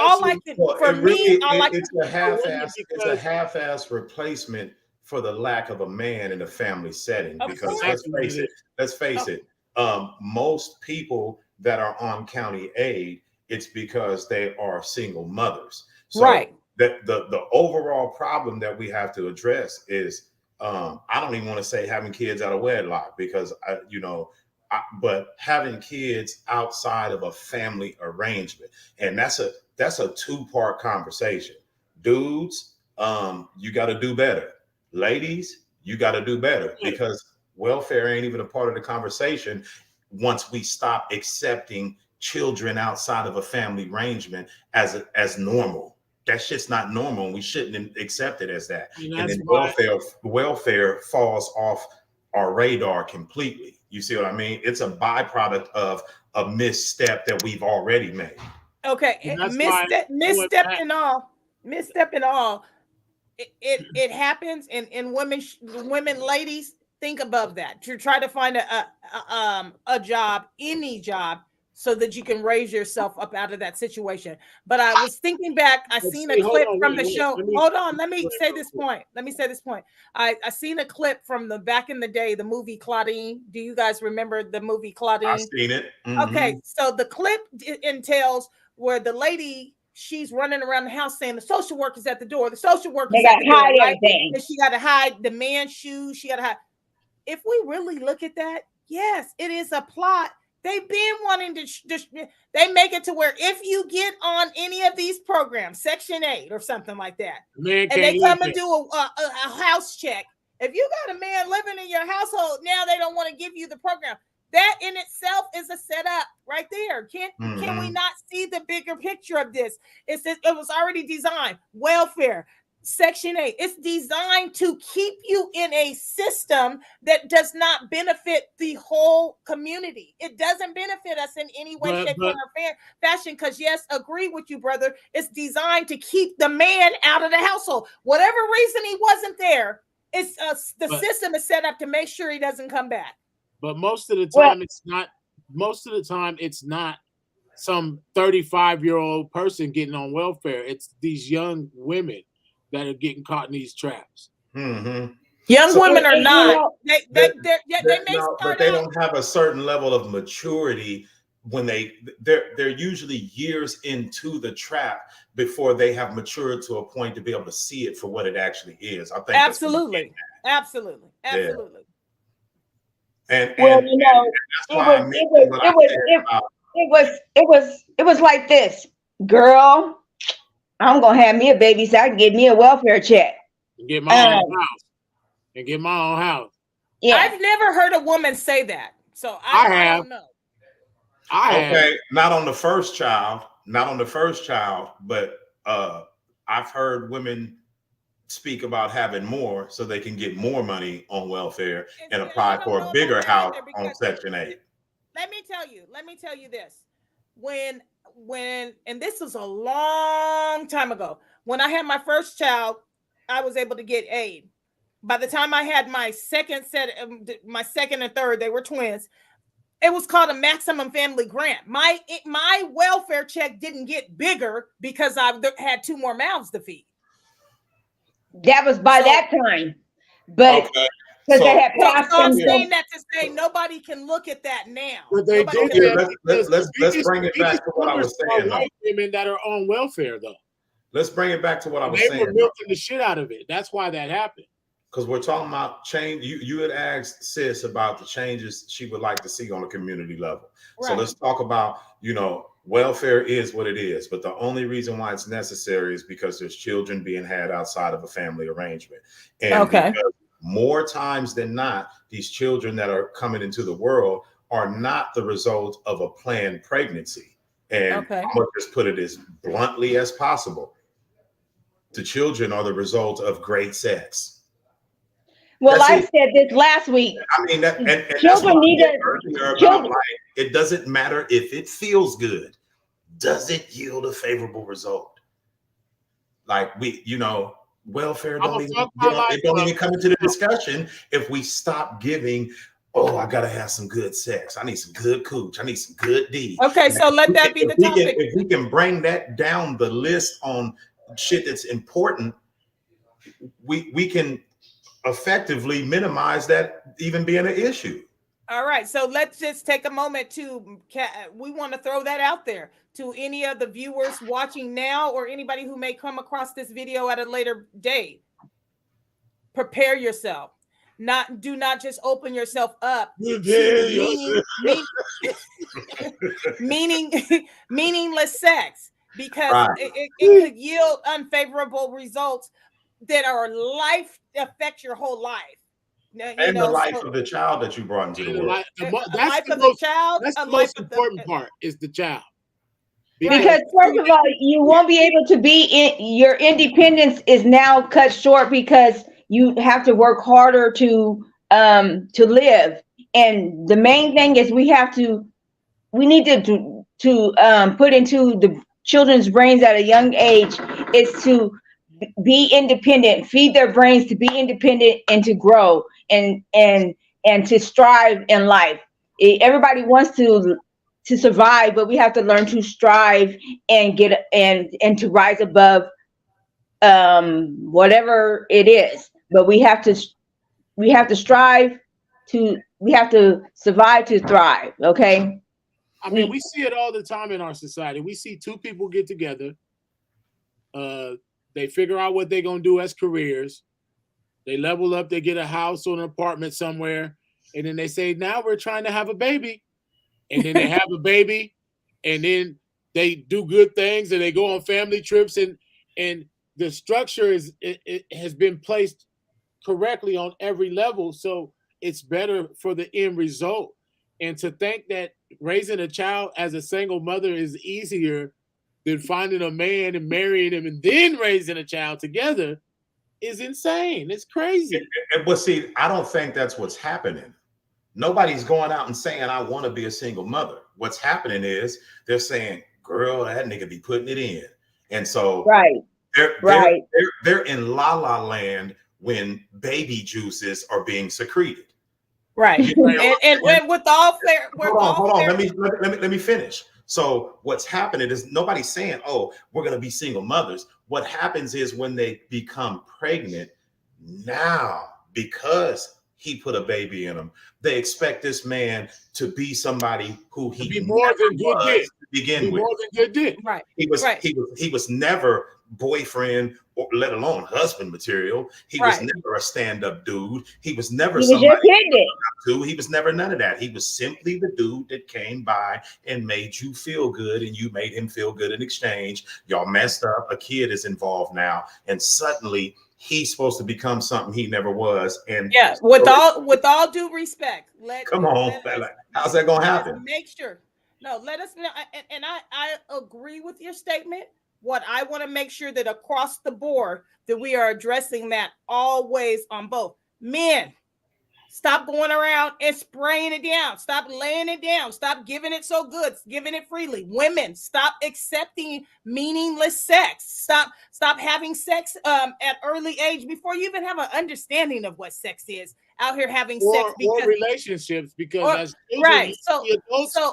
but it's glamorized on TV, on social media, and everything. It's all glamorized. I mean, and if that's all they see every day, then that's what they're going to want to do. Okay, so that's not all they see, though. That's not all that they see. It's on a large scope, though, because if you look now, if you go to Hulu or some of these real predominant platforms, they are pushing the fuck out of them agendas. Young youth sex. You know what I'm saying? Right. Okay. So hear me out on this. Instead of looking like, okay, I gotta go be this top baller so I can have a family, and my woman ain't gotta go to work. Instead of saying, oh, well, I gotta go get me a man that makes this amount of money so I ain't gotta go to work. How about we scale our lives down to where if this man is making 70 grand a year and you're making 35, 40 grand a year, that's enough money for you to build a family, but your job is part-time. So while he's working full-time, it affords you the ability to spend more time with the children, in which case you have more power over what they are able to watch and be influenced by. It all circles back to what do we need to do on each side of the coin to bring us back to the nuclear family, you know, because that's where all these problems really stem from. It really is, but that's where it goes wrong also, is because nowadays they want to put their kids in front of these devices and TVs and streaming platforms as a way for them to step back and grab that mimosa or grab that Hennessy or the same device and put it in their face. Device and go look at their shit. Yeah. Well, yeah. I mean, when you go to work all day and you come home and you recognize and you're frustrated because you recognize that you only have a very short period of time to be an influence to your children. And in the same time, you have to try to remind yourself who you are and what your purpose and your goal is in life to yourself. And I can understand how people can get frustrated in that. And that's why I said having a solid family arrangement is the real answer to that question. So the reasons why we're getting with people have to be revamped. The reasons why we're having children with people have to be revamped, because it's too many of us that have fallen victim to I was just getting it in and now there's a baby involved. Right. You know. Well, and that I think that's a huge opportunity for us in itself, because We have a pretty nice sized family. And again, things like this have to start within and trickle Mhm. outwards, you Mhm. know, on the inside out. So we need to all be making sure that as adults, we are not just saying this on air, that we are also practicing it in our parenting and practicing it in our household and be the change that we want to see. Mhm. Luckily, we never had to see our mom. Well, not in our lifetime, your guys' lifetime, but in me and Savon's lifetime, we never had to see Mama be a single mother, so to speak. You know what I'm saying? So, you Right. guys, But even if you think back to what Valley was just saying about a parent being the sole, you know, one the male going out and being the number one breadwinner so that the wife could work part-time in order to focus on the home. We didn't see that because we seen our mom go work equal amount of hours. You know but what I that's mean? hard to do nowadays because a man, if I got a construction laborer job, my woman that works at a desk is gonna make probably damn near double what I make. Come Right, on, but Yeah. man. listen to the bigger picture. Let's not get into that. Let's stay on course here. The bigger picture is what was being said is if the woman is allowed the opportunity to scale back a little bit financially on the employment opportunity to focus on her home, it's going to yield it's going to bear better fruit. Do you get what I'm saying? Not to say that our mom did a bad job. Our mom did a great job with what she had, okay, with Mhm. what she knew in her circumstance. But I agree with you in saying that, hey, maybe in some households now, households that are already formulated, if we learn to work together and see what is in the best interest of the whole entire unit to making sure our children do not have all this time on their hands, to make sure our children are not just ripping and running the street, running up and down the Rush Park, running. You know, we And had a lot of that's time on not our. the bad part. It's the I sitting in know, but front of that screen. you're missing the bigger picture. Is if kids are not allowed so much time alone, then some poor choices are not made. That's all I Absolutely. was addressing. Absolutely. And I think it's actually feasible even in today's economy. The question is, do you want to have old schools and Jordans? The question is, do you want to have, the best nails, the best purses, and trips to Cabo? If you ain't willing to sacrifice nothing in order for you to be in position to raise your kids properly, don't have no motherfucking kids. Period. That's what it comes down to. Because the moment you say you want to be a parent, you're saying your life is on the back burner because now you have taken on the responsibility of raising adults in training, so to speak. Right. And that's why I think it's good for us to make sure that we push the forefront of staying ahead of it, getting ahead of those type of circumstances by talking about safe sex, by talking about not having sex, by pushing abstinence to our children, by pushing other a different formula on success. It starts with alleviating any of that as even a factor. If we start with the fact that we're telling our kids of the dangers of having sex out of wedlock or having sex, just as you said, to get that feel good moment. No, move away from that. Don't even put yourself in a situation where you're laid up hugging and kissing and you ain't gonna even have that feel good moment. You can't know, you can't miss what you never had. So we I used to gotta, say all the time, it's overrated. You really ain't missing nothing. I mean, for someone who hasn't had it and then they feel it, it feels great. So, I mean, we can't say you're not missing something. For everybody's And going if to you have a tell them first that, time. Everybody's going to have a first time. Okay, So but it's You, here's you gotta the you side. gotta tell them the truth, which Here's is the flip side. it does feel great. But right. you will never experience the pinnacle of the greatness if it's not taking place with the person who you are aligned with spiritually and mentally. You're doing nothing but taking it's like a roller coaster ride. Yeah. It's temporary excitement. Right. And Right. then you're saying that you're missing something. So if you have sex, if you don't have sex, you're missing out, is what we're saying. And then on the flip side is if you do have sex and you get pregnant and have babies and stuff like that, now you're really missing out. Yeah. Yeah. So that's the part that nobody's getting. They're focused on the yeah, great, and I'm making love, and I got me a bae, and I can sing this song, and I got a boo, actually got a boo to this song that everybody's playing on their fucking profiles or whatever. Bam. But Tell me this, what are you really missing out on once you have that kid and you got to figure out something, or you got to go down to the welfare office, or you got to figure out how to get diapers and milk and all that shit? That's when you're really missing out. That's when you're definitely missing out, and you're going to miss out on a lot more.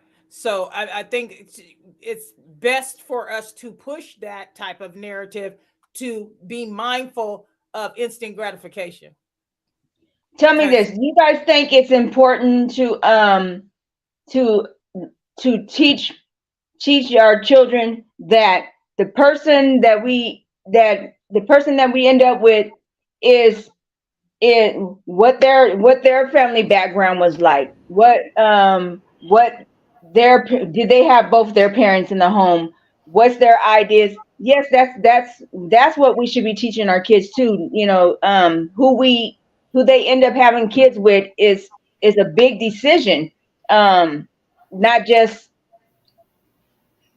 I don't know. It's just, it's hard. Kids need to know more about what they're going to be doing with this person and what the long and lasting effects are going to be. Well, what's not being said is that when you have sex, it's basically to procreate. It's not all about getting an orgasm. You know what I'm saying? And so we're making it seem as if these consequences simply don't exist. Fucking is just fucking. No, it's not. It's actually making kids, and you know, you're doing it to make life. You get what I'm saying? So to miss those factors, that's what's gonna happen. If it, you know, that's why I just stick with the young, because that's the people who are making the biggest mistakes right now with the fucking. Well, and see, you know, if they come from an environment or the kid comes from somewhere where they don't know how she's supposed to be, you know, the mother doesn't teach the young lady that she has importance, or that her cookie is she only has one cookie and she can't replace it, okay? Or that the young man doesn't have a father telling him that he can't be doing this because, you know, that's a risky thing to be doing, and it's I forgot what I was going to say. You gotta think about what you're saying. So you asked the question about, you know, should a person be concerned with the family history, background story, whatever, of a person that they're dating or courting or whatever? And the answer is absolutely yes. So very important. I remember one time Mama was saying that when they were coming up, that, you know, Aunt Liz or Uncle Ernie used to tell them that if you don't view this man as potential marriage material, you shouldn't have anything to do with him. And what that does is it takes out that sex for sport bullshit. You know, if your involvement with this person is not because you see them as a potential mother or father, as a potential life partner, if you don't see none of that in them, then why on earth would you want to share your sexual energy with that person? And I think that's what has happened over time. In generations past, there was a level of respect for sexual energy. Now it's nothing. There's no respect for it. It's just freely given out regardless. Right. Well, and so we should be training our kids to date with a purpose, on purpose. You know, absolutely. like yeah. And that purpose being marriage. Well, first of all, whether you want kids or not. That's really though. That's the first purpose you have to figure out, is whether you even want kids or not. And if the person you're dealing with wants kids or not. Because that's what Savon was saying earlier when he was saying, this dude, what did you expect this dude to become? You get what I'm saying? He probably didn't never even want kids or nothing like that. But because y'all were so hot and heavy with the lust that you didn't even have that conversation. Right. Right. Exactly. This is what Maya Angelou said. She says, when someone shows you who they are, believe them the first time. Okay. Don't turn a shoulder. Or this is what I used to tell my daughters. As soon as you see that left, then it's time for you to make that right turn and get the fuck away from them. Okay. That's real shit. If you do that, that's why it's important not to get caught up physically before you're able to see those type of things in a person. Mm-hmm. Because once your feelings, once you get physical, you look passive. Yeah, you'll start vision looking is past clouded. it. Yeah. Yeah. Mm-hmm. Yeah, it's important to see the things. Once you see, as they call it, red flags now. Once you see a red flag, you got to be like, fuck, I don't give a fuck. I'm out. Mm-hmm. Mm-hmm. Well, I mean, I'm kind of on the fence about that because it depends on what we're talking about, you know, because I think that's another popularized statement. Oh, red flag, run. Well, what was the red flag? Because it could be a red flag on you. No, well, I mean, because we all got them, first of all. So to say No, run from red flags, you see as a red says flag, run from relationships. So what you see as a red flag might not be a red flag to somebody else, though. no, but here's the point I'm making, though. If we see something that we call a red flag and we're involved, we followed the previous steps we talked about. We already view this person as someone that has the potential to be a good mother, a good mate. You understand what I'm saying? But something comes up that we deem as a red flag. If we're committed toward trying to find ourselves a lifelong mate, but we don't even want to begin the practice of attacking tough issues such as red flags, then we're spinning our wheels. That red flag should pose itself as an opportunity for the two of you to prove to each other that you can work through tough issues. If it's something that's just insurmountable, that's one thing. But the slightest red flag, I feel like that's something that's being promoted by I didn't mean the independent single woman culture. You know, Yeah. Everybody got a red flag. So if you're going to run at the sight of that, you're never going to be in a relationship ever. Yeah, I have to agree with that. When I say red flag, I mean like a genuine red flag. Like, you know what I'm saying? Right. No, I get what you're saying. I just wanted to give clarity to that because it gets so much airplay. That's not what we talking about. You know, it's got to be some serious shit that cracks off. You know what I mean? Yeah. It can't be because a motherfucker's 5'10" and you want somebody that's 6'4".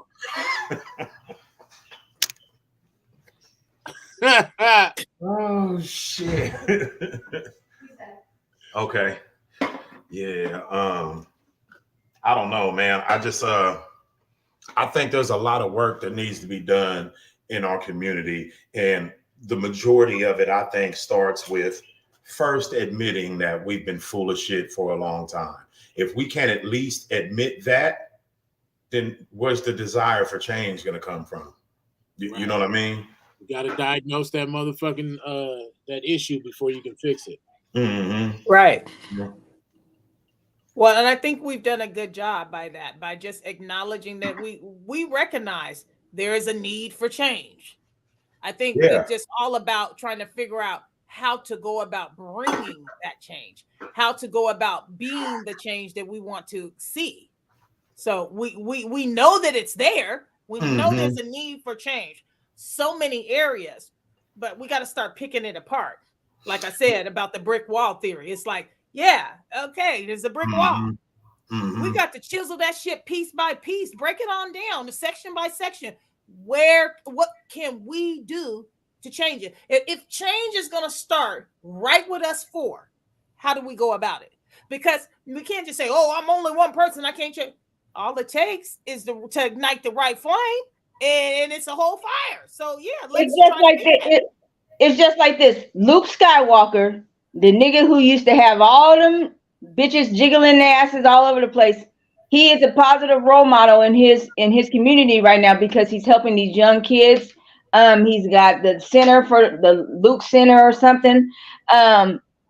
He's doing something positive and he's helping these kids and showing them that they can be better than their living environment. Well, because if you're going to be part of the problem, then of course be part of the solution. Okay. Right. And I respect that. You gotta circle back and try to make some sort of a difference for the problem to help to grow into what it is now. You know. You know, when you see kids I know one time I was on the bus and it was these kids just acting ignorant, cussing, and all this, just acting bad. And this old man was on the bus too, and he said, "Young man, you shouldn't be acting like that." And one of the kids came back and said, "Fuck you, you old ass man, and I'll beat you." And I was looking at this kid like, no, the fuck, he is not talking to this man like this. Until he runs into Combat Joe and gets his ass beat on that bus. Well, and that's, I think that's an important point though, because if you look back in the older days, or you hear the saying, "It takes a village to raise kids." I think that is important because back in the older days, they say, "Boy, did your mama know you down here?" And neighbors looked out for neighbors' kids, and other people looked out for other people's kids. So my kids get mad at me because if I hear some kids at the park, and I'm over, I'm not like, "Does your mom know that you're talking like that?" They go, "What are you, the park police, mom?" It's not about being the park police. It's about being a community activist in my own way. Of trying to bring some kind of change, something so small as that, to make them stop, think about it. Well, no, my mom didn't know. I said, "Don't come down here with that. Don't come, go in front of your front door. If you can't do it in front of your front door, don't come in front of my front door with it." So it's common sense that if the kids knew that element existed, they'd behave differently. Right. So you said, yes, Khalil. Yes, Khalil. I'm a community activist. Okay. It takes a village to raise a child, but it also takes a village to build and maintain the village. And what I mean by that is the village mindset is gone. If we keep it at 100, we ain't got no village. We ain't got no village, no. And I mean, there's those of us that are out there in the shambles and in the rubble trying to rebuild it, but the reality is we don't have a village. Nowadays, because what about our families? You can't say anything. Okay, I just addressed that because I said there are some of us that are out there in the rubble trying to pick up the pieces. But the reality is we do not have a village, because if we did, that kid would not be speaking that way to that old man. That kid would not be cussing up a storm in front of you when you're out in the park. That all those things are the effect of there being no village. We live in a time now where it doesn't matter how disrespectful somebody's kid is. They're saying that these teachers don't have a right to maintain their own respect. That they should just let kids come in their class and disrespect them, spit on them, throw books or chairs at them or whatever. And when the reality is, not nobody touch my kid. I don't give a fuck. I don't give a fuck what my kid's doing at school or doing out here in the community. Can't nobody chastise my kid. Right. And that is different from back in the day, because back in the day, and I mean before our generation, when I say back in the day, I'm talking about mama's coming up days. People were not going to just go. They can go around and they're going to go knock on your door. "Hello, Lissa, I seen Patricia doing," you know what I mean? Like, they're going to tell. They're going to say, "This is what was going on." Nowadays, like you said, they're going to get cussed out. Yeah, they're going to get cussed out. People are not going to know. Mm-hmm. Mm-hmm. But we have to move past that. Don't try to tell me about my kids. When I seen your kids doing this, that, and the other, but you didn't come tell me about it. We have to move away from those kind of thought processes, because if we don't, how will we be able to affect change on a whole? But you're really talking about life and death situations, telling somebody their kids are doing something wrong. Because you really might have to kill a motherfucker if you go to their door and tell them that. Yeah, I'm not going to nobody's door. Well, here's what I'm saying. It's not about disagreeing with moving away from the thought processes, right? But we still gonna acknowledge the reality. The reality is you better pick and choose your battles when it comes to that. You know what I mean? And I just feel like it's easier to start at home, though. Don't you guys feel like it is? That's what he was saying. It is. That's why I've been banging the whole nuclear family aspect, because that's where it begins. If there's not man and woman in the household with the children, the family unit is going to suffer. And we have decades long of history and data to prove that to be the case. It's not Hey, well, Mama How used, do we change it? How do we Mama used to change tell us all the time, you get more bees with honey than you do sauerkraut. And so I say that to the kids all the time. You know, this is how it goes. If you be like a bee and be like honey, you're gonna get the things that you want in life. If you act like sauerkraut, which is sour and nasty, you're not gonna get the things you want in life. Be like honey and be good. Quit acting that way. If your mama tell you to do something, and I will tell a kid in the mirror, if your mama tell you to do something, then you do it. I've been in a grocery store and the kid is hollering their ass off. Right. Why are you acting, it's why are you already acting like that to your mama? because it's already a problem by then, because that mama is probably the only parent in the house, and because she's the only parent in the house, she feels overwhelmed and she's frustrated, and so she's lacking in her ability to actually give a structured upbringing to these kids. She's frustrated that there's no man around, so she's probably neglecting the kids. And the number, like, by the time that kid is acting out in the grocery store, you're 15 steps in the wrong direction. It's not as simple at that point. That's why I keep saying. So you asked how do we change it? Right. And when we had the last episode, the goal was for the men to address things that men can do differently. And Right. I think I gave a pretty fair assessment on what I think needs to be done for men. You know, I've challenged men on what we can do different and how it directly relates to our interactions with women, which are necessary for the growth of the family. So I can only speak on what we can do different. You know what I'm saying? Because again, if we start to speak on what women do different, it's not received well. I'm gonna get So I received. spoke on what we can do different. The question is, what can y'all do different? Because the family unit that's that's not in place, that's the problem. How do we get back to that? That's a joint effort. That's a man and a woman effort to raise a good child and raise good community children.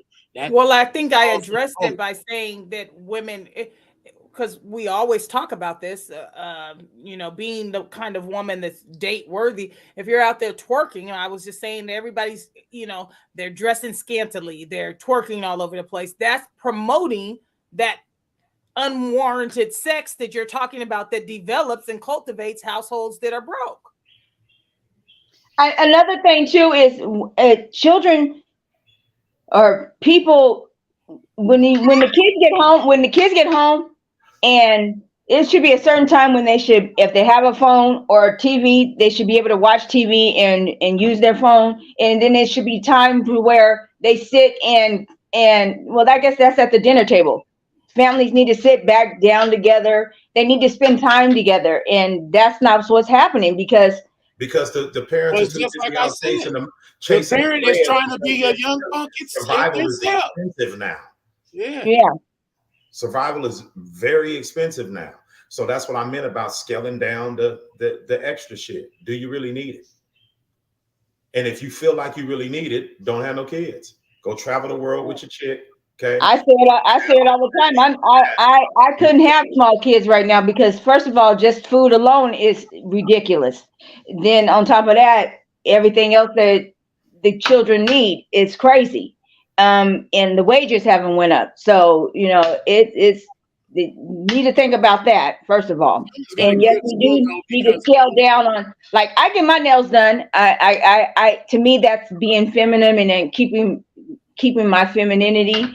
And I change my hair frequently because that's keeping my femininity. But I don't spend a lot of money on that. You know, I don't go and all that is superficial though. And I'm all for it. I change my hair all the time too, but I'm saying I think he's asking on the core of the issue outside he said scale things down so that we can. Right. And what I mean by that is if you got one kid or you got four, the scaling down is going to look different. If you got 4 kids in the house, fuck your nails. It's not even important. Oh yeah, definitely. I don't have children in the house. Too many children to clothe right now. Too many shoes right now. But that's a fact. And if you got 4 children in the house, obviously it's not PS5 time. It's not rims on the Cutlass time. That's what I mean. You know what I'm saying? It's not, Yeah. None of that shit is important if you got 4 kids in the house. Mm-hmm. Because how I'm gonna be like, oh yeah, I just went and spent all this money on this beat right here, and it's 4 kids in the house, This was enough money to feed my kids for 6 months. And that's why I mentioned something about the fingernails, lashes, or whatever it is that women spend their money on, because if you look at it on an annual basis, I think men and women spend very close to the same amount. Women are still going to spend more, and there's data to prove that. But what I'm saying is men will typically spend it in one whop, whereas women spend it, in segments on a multitude of different things. A dude like, no, I'm just finna go drop $5,000 and get this. That woman still done spent $7,000 throughout the year. He just did it all in one whop. So it seems like it's more. But if you're trying to raise children and at 5 plus her 7, that's $12,000 that has been taken out of the household pot so that you can appear a certain way in public. Both you niggas need your ass kicked up around your shoulders, period. So how bad do we really want to see it is basically what I mean by that. If we don't want to see it bad enough that we can forego the things that we have a desire for, then we need to wait until we're to that point before we start having kids. Definitely. Mm-hmm. Yeah. I think we also should parents stop being hands-on. Now it's all about let them learn from this device. There's a lot of that. There's a lot of that. That's a we have else though. I still think. I don't we think have a lot of kids that are in the kids anymore because now they're smartphones. That shit is a symptom of some other underlying issue. Well, there's a lot of kids in foster system right now. I mean, there's a lot of children in the foster system that don't have parents to take care of them. And the big brother and big sister programs should be also thought about. I was thinking about doing it, but then I'm like, oh, well, I ain't got no money to be taking them nowhere. Yeah, people abused all those things and took those resources and, bought fancy company cars and, or did this or did that. It should have helped in the communities, but not so much. That's just like the EDD money that all these people that got this EDD money and now they hood rich and they ain't got no money no more. Yeah, but they think they're better than somebody because they went and bought a raggedy ass Benz or a whole bunch of this, that, and the other, and so now they hood rich and now they think they're better than somebody. And instead of instilling it into a kid and letting them know that that's not what makes them who they are, is your core is what makes you who you are, and how you react to certain situations, and your education, and being a good person, and things like that. Well, that's from age like it's like how they talk about the first 5 when it comes to developmental shit with children, but I think that really extends on to the age of 7 or 8 years old, because whatever that kid's mindset is come 7 or 8 years old, that's pretty much the person they are going to be. So when I see, this is my problem with the shit that I see in the community. Oh, we're going to help these troubled teens and we're going to help these gang affiliated teens. Okay, that's cool. Help them. But why the fuck are you ignoring the kids that are just going to become the next wave of troubled teens? Because those troubled teens grew from these roots over here. So how are you ignoring that? Like you got to go back to the they watched the kids that are older than them, and some of that came from the ones that came before them. That's what I'm saying. It's like, if you want to fix the problem, you got to go down to the bottom. Them troubled teens, grab a hold of them, but not at the expense of ignoring the next generation of troubled teens that are going through the same exact experiences that led these ones astray. Can we go address those experiences? Can we show people that they need to have, or show these children some way to learn their own creative nature, what they're inclined toward naturally, how they can utilize their own abilities to affect change in the world. We need to be teaching kids shit that kind of shit before they hit 8, 9 years old, because it's almost too late by then. You got to hope that they build the desire on their own at that point.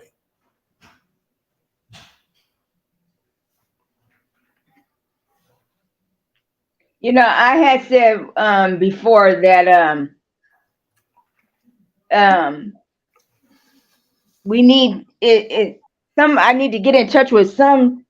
I was gonna try and get in touch with the Magic Johnson Foundation or the Cookie Johnson Foundation to see if they would fund a prize for the kids that wrote the best essay on different subjects that youth have to deal with growing up in schools. So whatever the topics would be, bullying or drugs or abuse, or parents that's incarcerated, but they have to write an essay on how they deal with these emotions or whatever. And then if they get chose, then they may win $1,000 or something like that. And then it would give the kids the incentives to try and do better, and work on something that they know they're going to get paid for it. And that's if they know they're going to get some money for it, then they'll try and do it. Okay. So what we talked about earlier, about using our ability to, like, I'm rocking with Magic Johnson and Cookie and them, but we live in the age of information. Anybody who wants to have a nonprofit organization can go do that, right? Go read on how to start your own. Read how to No, get but I'm grants. saying you can have a nonprofit organization, but to get it into schools. Listen to me. Established is going to come this low, though. That's what I'm saying. Like, we cannot have a mindset of come help me.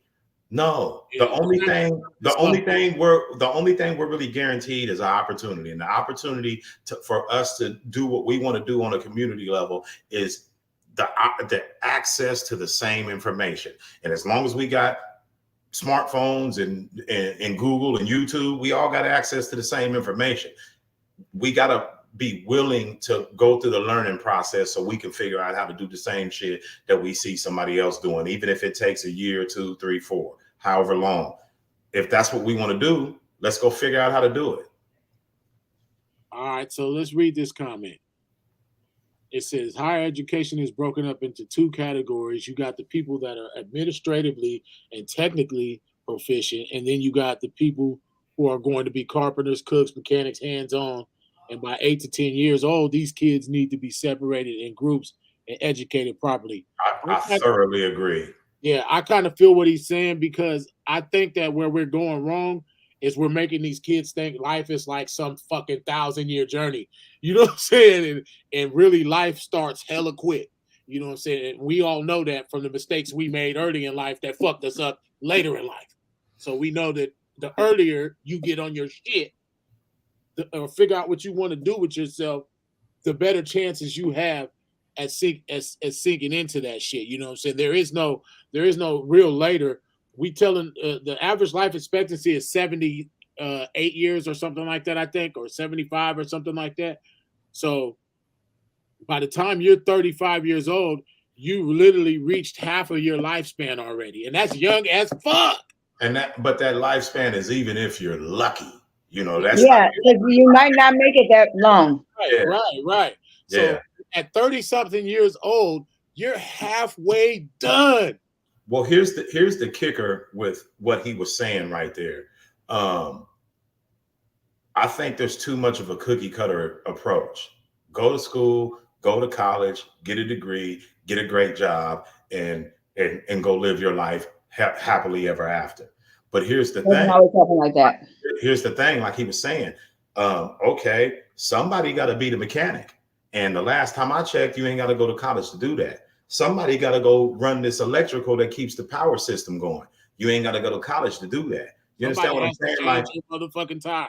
That's what I'm saying. Like, so we're lying to children from the gate by not giving them a broad scope on what they're naturally inclined towards. And that's why I said I agree with him. After a certain age, the kids should be separated into groups based on what they're naturally inclined toward, and then you can hone in on that and nurture that, and then they will naturally excel in whatever that is. Because it comes.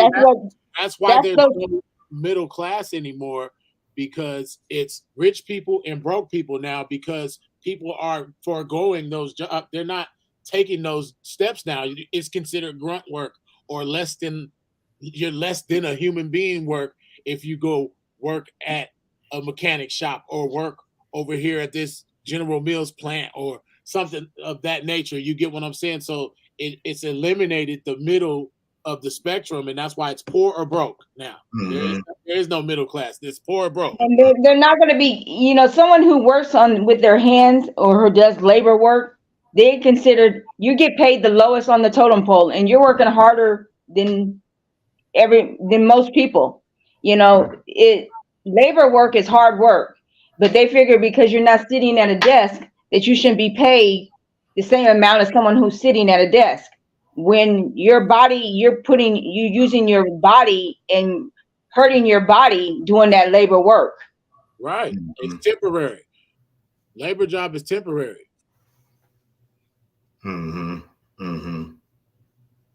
Yeah. I think that there's a lot of stuff that we've talked about here today that are necessary elements of the change of mindset that we need to put in place. And I think this one is really an important one, whereas how we're teaching our children at the young age. Are we teaching them to hone in on what comes naturally to them? Yeah, like Chris had said in that comment, there's electricians that are making more than people that, have those high-end administrative jobs that they went to college for, and the whole thing is they might have been inclined toward the electrical shit, and they maybe only chased that college career because they were told that that's where the money's at. It shouldn't be about the money. It should be about what you are inclined toward naturally. And every human being that lifts his hand to keep this system in place should be compensated appropriately. But, there's greed in the system. But I just really think that's how it should be. They got those schools now where I don't know what they're called, but where the kid has are able to pick up a trade while they're in high school or middle school.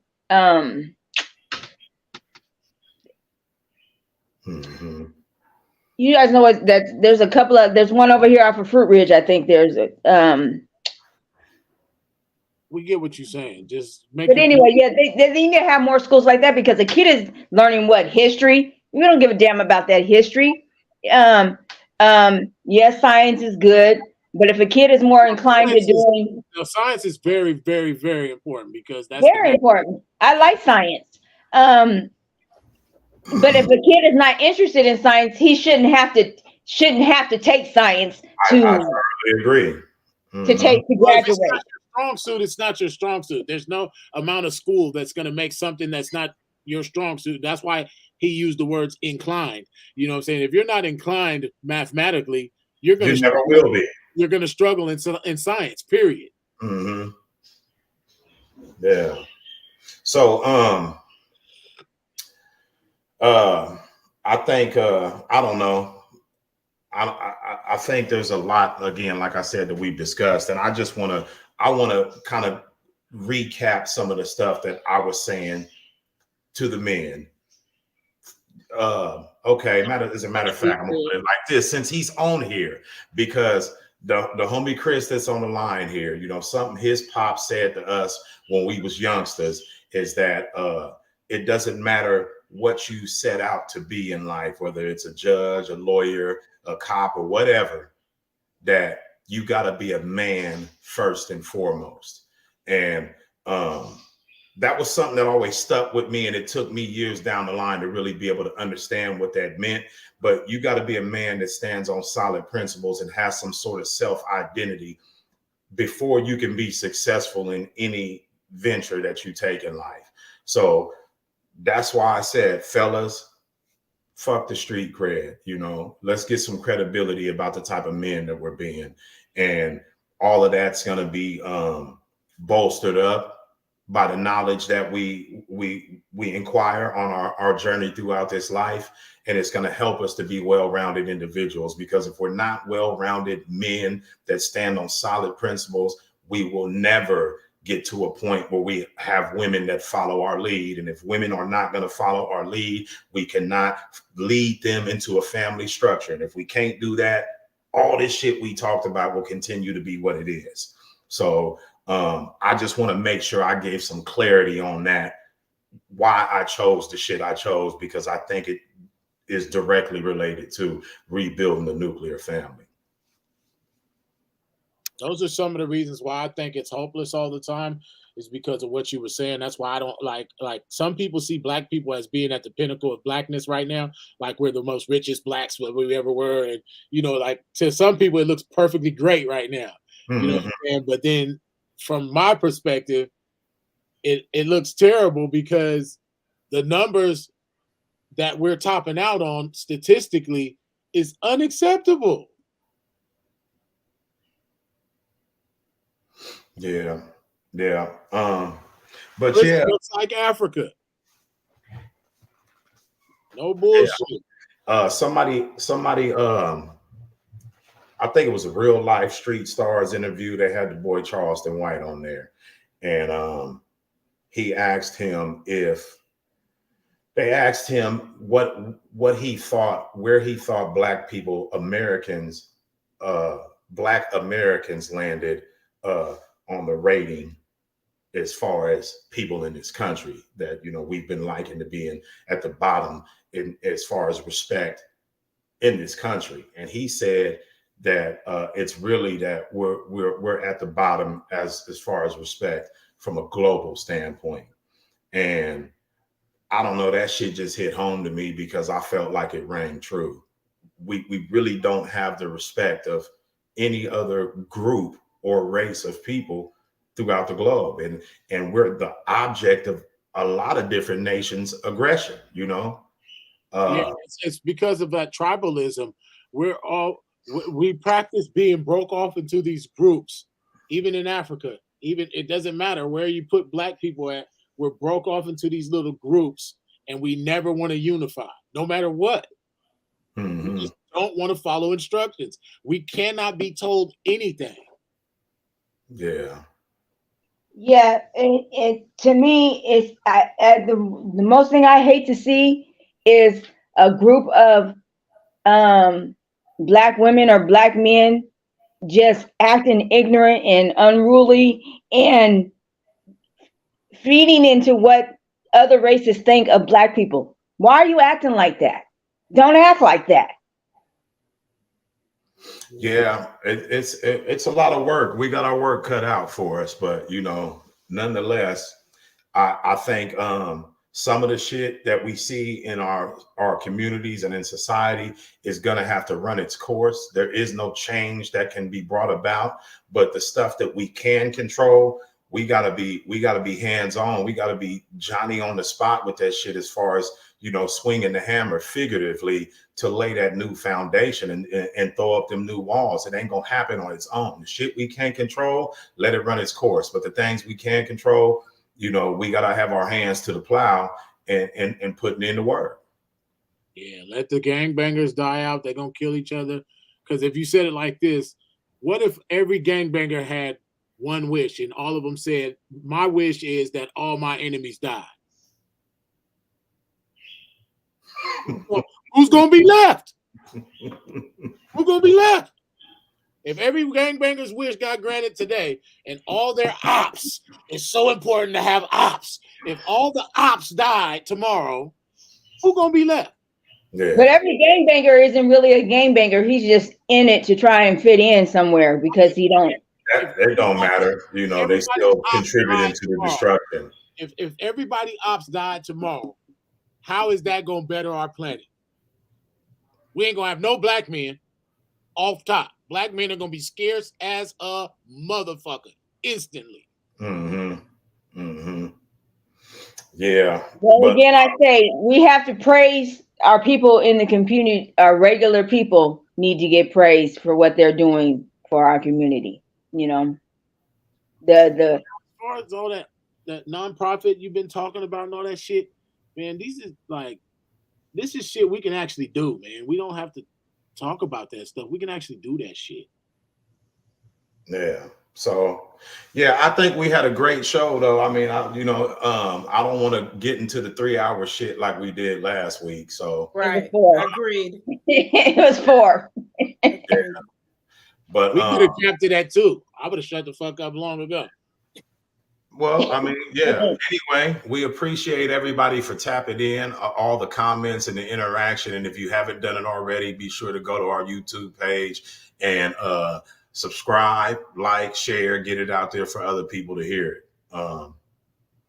Yeah. Four Thank you Corners for tuning in. Thank you for tuning.